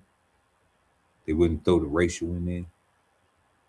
I don't know. I think cis is what came after that transgender stuff, right? So cis means born. I think cis mean like you was born male and you are a man, or you was born female and you are a female. Yeah, you identify as the gender that you was born as. Yeah. That's what the cis is. So what she said, she said cisgender. Nah. She said she a transracial black woman.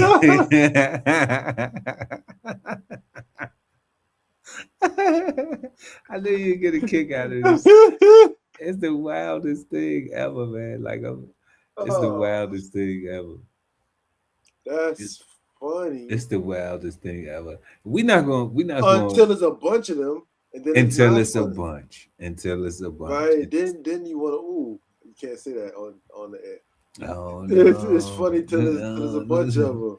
It's always giggles. It's always shits and giggles to somebody giggles and shit, right? Ooh, you know what I mean? So then it just stinks. Yeah. So I don't know, but I ain't never heard of this before in my life, God. Me neither. That's why I had to run it back. Transracial. You know, this is that's deceptive.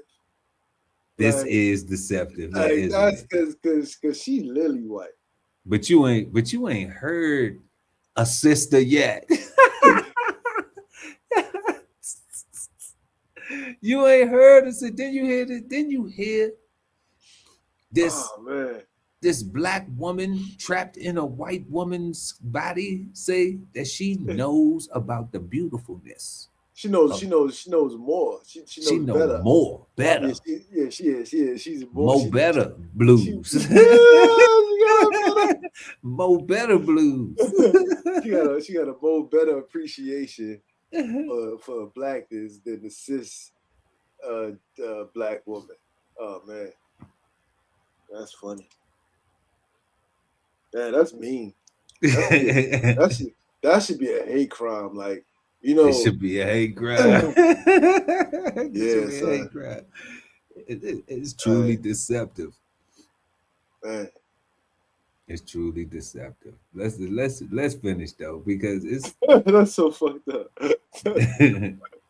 And that's what I want to talk about today, especially because of all the propaganda nowadays telling Black women to hate themselves.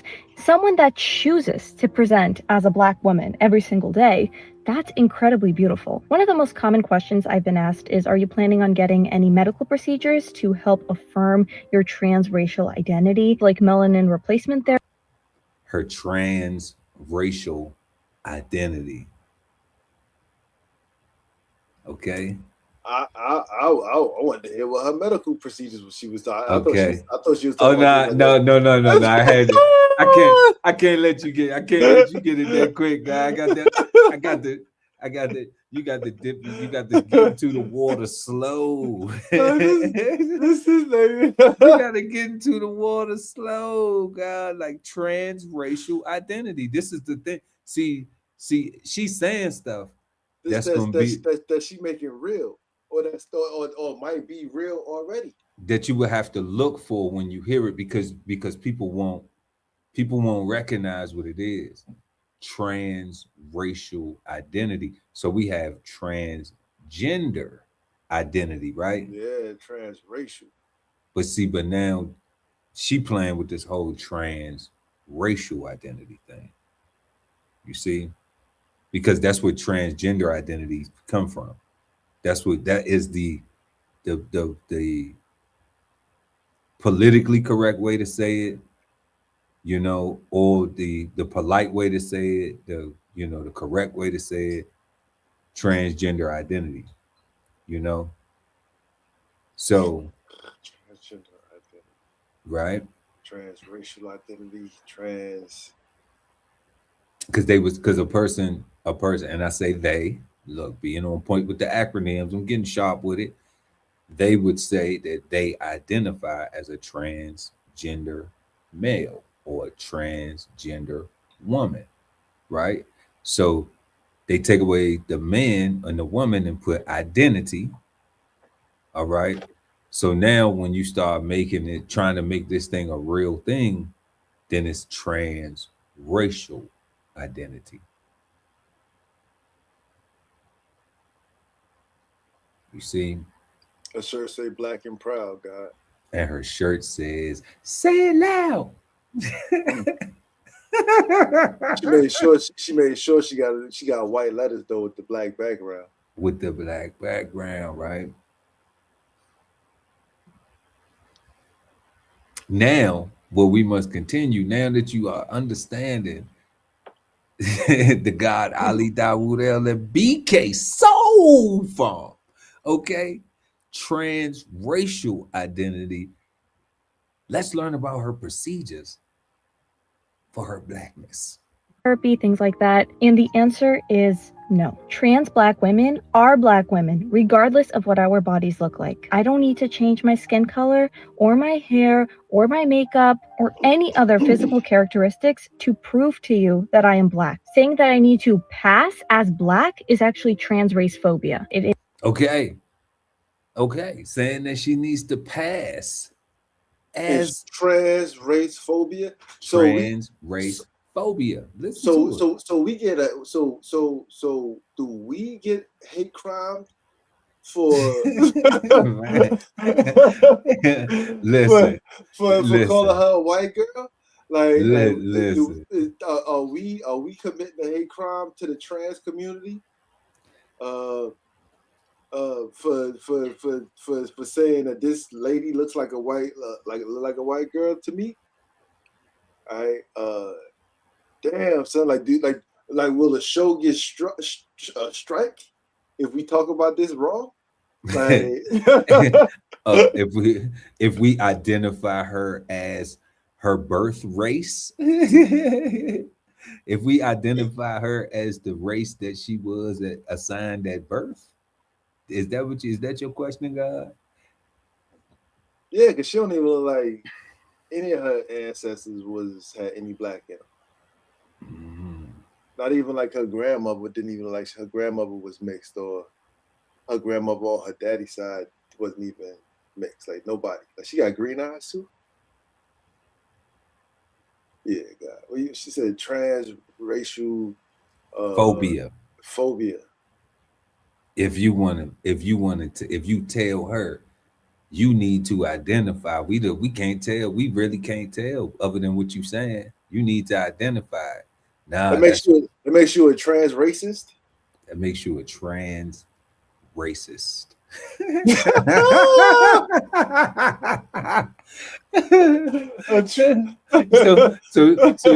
so you gonna become a trans any way you like it, either way or not. Shit.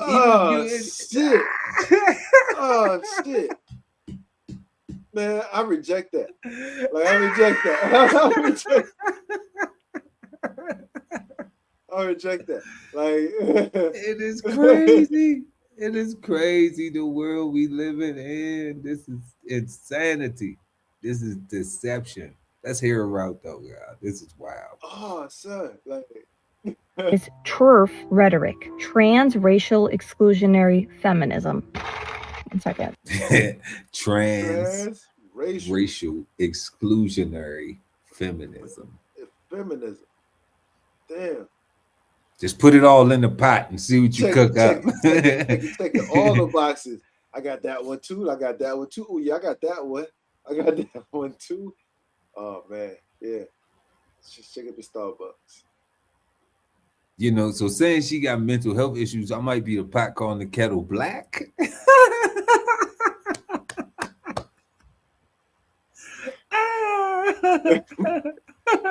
But then I may be trans race shaming.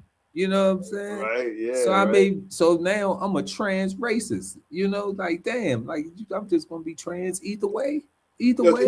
Can you imagine if trans racism carried more of a penalty than regular racism? I don't want to imagine it. You know why I got? Because at some point in time, I just believe it will. You know, I believe it carries some weight now too. That I'm just disappointed that it's just so difficult to wear this complexion Trans-race in this phobia. world. Oh man, son. Like already. His February already is it just re-traumatizes us enough. Okay. And then she get to take part in February, and then she get to take part in Juneteenth. There she go. And she get to take part in Black August too. That'll be interesting. She showing up. She making a potato salad. she throwing the cookout. She throwing the cookout. She making the ribs. You know, she probably but she got the mac and cheese on smash. She making the potato salad. All that. Yeah, she probably got a sponsor with Publix, you know what I'm saying? That's crazy. That's wild, God. Oh, and by the way, Free Palestine, my Starbucks identifies as Dunkin'. Inshallah. Shabbat Shalom. All that good stuff. So I do want to educate everyone on what it means to be a Black woman trapped inside a white woman's body, trapped inside an Asian woman's body, which is what I personally am. Which she said her Starbucks identifies as Dunkin'. As Dunkin'. Now hold on now. Now you can identify yourself as whatever you want to identify yourself. But you can't actually go to a Starbucks and say you in Dunkin' Donuts. And when they give you a Starbucks cup when you order the latte, frappuccino, or whatever, and they give it to you in Starbucks, you can't say that you was in Dunkin' Donuts. Right? Like, you just can't call that something different. That's why, not yours. Why can't you? That's not yours to call it that. Like, says who?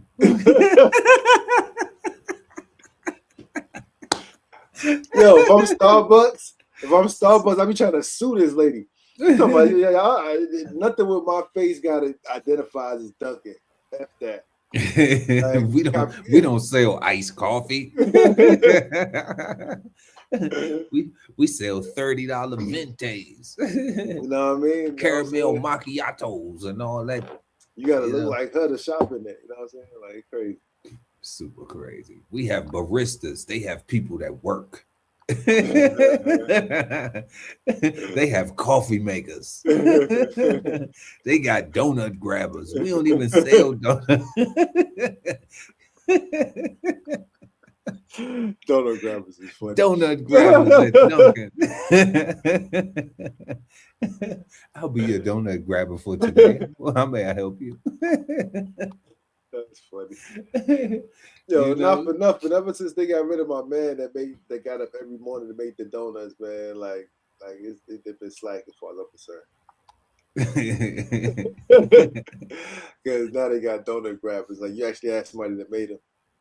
Right? It's so wild. It's so wild. Let's hear this sister out though. Oh man. Which means I am both trans Asian and trans Black. Transracial identities are valid. My pronouns, which are currently ni hao, are valid. All identities are valid. So if you are here to actually listen and learn, you can stay. But do not call me white. I do not identify with my race assigned at birth. Transracial Black. And there it is. She said her thing is ni hao. Ni hao. I'm scared to ask what that's short for. What is the ni short for? Is that short for Negro and the how short for what? I'm just like how? Yeah. How? That's all I want to know is how. Yo, God, Okay. like she made answering the last question super easy. Like You know, I got something for her. We want to say to you, uh what is she? Trans black woman. That's the dumbest thing I've ever heard in my life. One more time. That's the dumbest thing I've ever heard in my life. dog. Yeah, pretty much. And that is full of deception.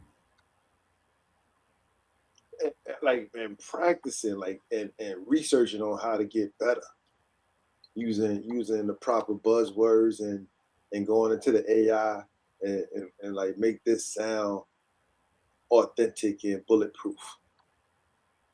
She put it together. I can't lie. Like if I was an idiot, you know, it sounds believable. It sounds like, ooh, That's my yeah. that's my problem, guy. Like she put that together, and I can see a bunch of idiots or a bunch of people standing behind her. It's kind of like that. It's kind of like all the women that's standing behind that child murderer. That's on the stand right now. What's her name? Lindsay Clancy. They making videos holding their babies, talking about saying Lindsay. I'm like saying what? Like, are you telling the world you about to off your child right now? Like, what do y'all talk about? Like, y'all people are crazy, Super crazy. right? Like, I don't get it. I don't get it, God. Like, and I'm diagnosed. I know what my crazy is. Me too, right? You Like, know that's what what I'm I'm saying? saying, God. Like, I don't deny crazy, but I'm just like, but at least I know what I'm dealing with though. yo, I stay in the house when I'm crazy. That's Right? it. Like That's it. when I'm That's having it, an God. episode, son, I actually leave work and come all the way back home. Right? I'm like, this ain't good for nobody. Right? This ain't even good for myself. Let me go get safe. Let me go get safe. That's it. Safe place, safe space. You know, they have that. Don't parents have that for children? Safe place, safe space. Don't people have that in work environments where you stressed out and you know what I'm saying? Like you're supposed to have a safe place, safe space. When you go talk to your therapist, safe place, safe space. Like those are things that you have to do. And sometimes you have to administer that for yourself, for everyone else's safety, especially yours in the first place. But when you got things like that going on, who knows what the future holds? You know, God, like you said earlier, you said Disney had everybody in La La Land. You know what I think it was though? I was thinking about, I said La La Land. Oh, you know what? I think it was actually the Smurfs because they had the song La La La la La la La la. La La. Yeah, son. So I think we got everybody running around here in Smurfberry Crunchland. Yeah. They got us That's early, son. and they haven't, you know, grown out of it. It's wild though. It's hard to But grow out of it when it's the status quo, right? Like when it's the static quo, like yeah.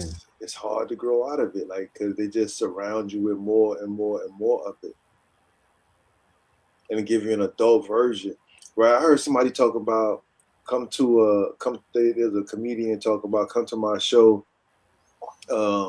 It's specifically designated for adults that like children cartoons.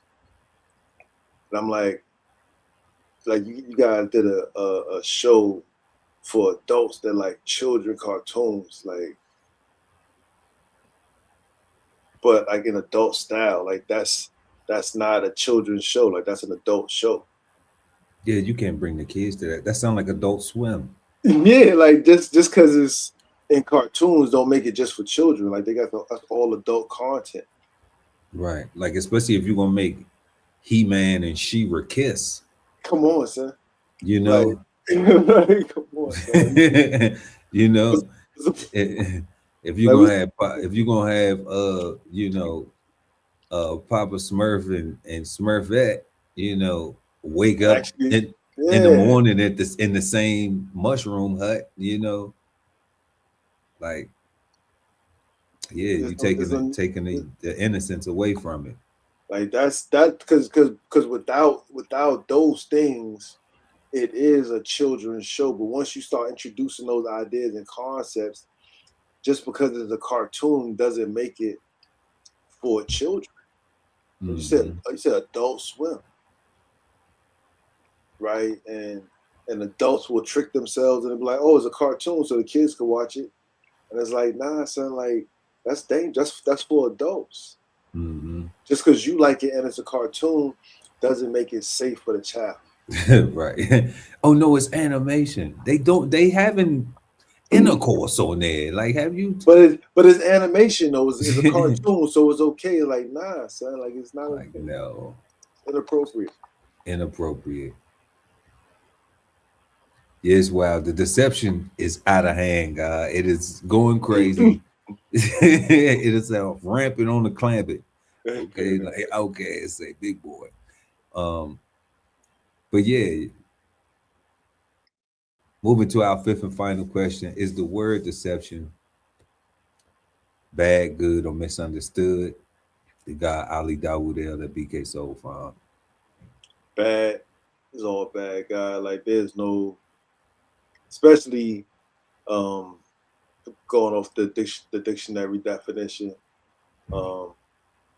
It's just bad. Like I gotta take what I said. Like one of the things I said off the table as far as the survival tactic, right? Because that wasn't even it didn't even suggest that as one of the thesaurus words or whatever.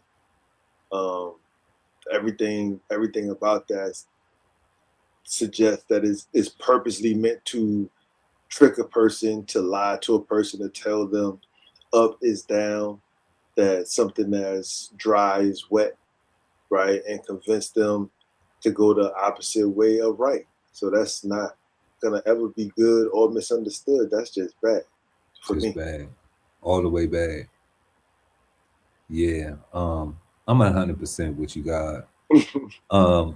Deception is bad. I think the Cigarden Panel unanimously agrees. Any and all forms of deception, no matter how you paint it, no matter how you shape it, I don't care whether it's politically, socially, or personally, it's bad. You know, people have some integrity, have some honesty, be willing to admit you messed up, you was wrong. It's okay. People will respect you more because they know that you're willing to hold yourself accountable.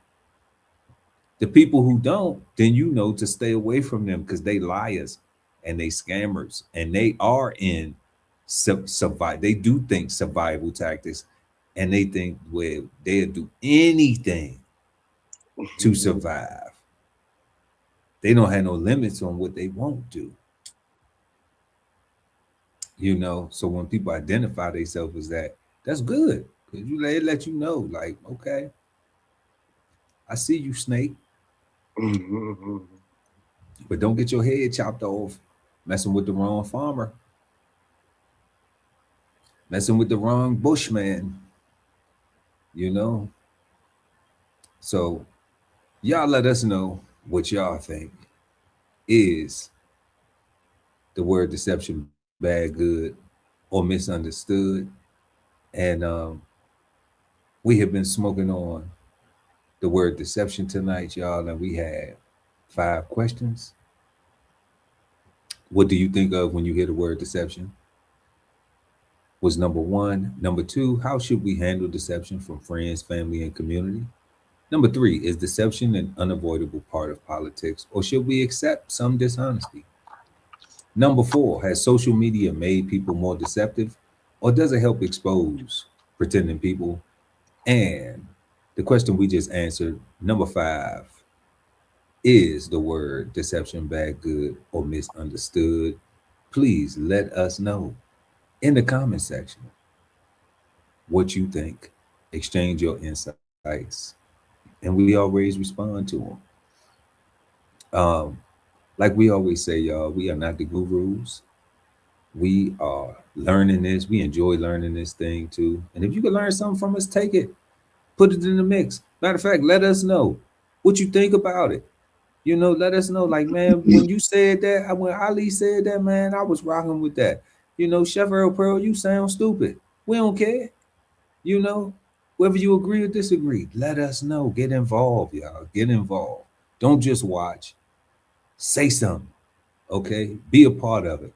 Let us pick your brain too. Because like we said, we ain't the gurus. We trying to figure it out too. But we got like over 100 years of life right here collectively. You know? Yes, so, Grace. Yeah, you know, like I got mine low right now. So it look like it look like salt and pepper. But salt and pepper's here, you know. Yeah, we want y'all to push it, you know, push it to the limit, push the topic, and smash that like button. Also subscribe to the channel, y'all, and hit the notification bell so when we go live, you never miss an episode of Cigar Sundays live. We want everybody to have a peaceful, positive, and productive start to your week. It is, man, it's September. This year is going by fast already. Okay. Don't forget, y'all can kick it with us on Kick. We now streaming at kick.com/DBCHEFTV. And yeah, and shout out to our winner tonight. It will be posted on DBCHEFTV everywhere, social media and everything, and we're gonna reach out to you. And yeah, y'all, tonight's smoke was deception. So let us know what y'all think in the comment section. And I'm Chef Earl Pearl at DBCHEFTV, always with the God Ali Dawood El at BK Soul Farm, right here each and every Sunday, 8 p.m. East Coast time. We are the Cigarden Panel, and we will see y'all next time. Peace, God. Peace, God.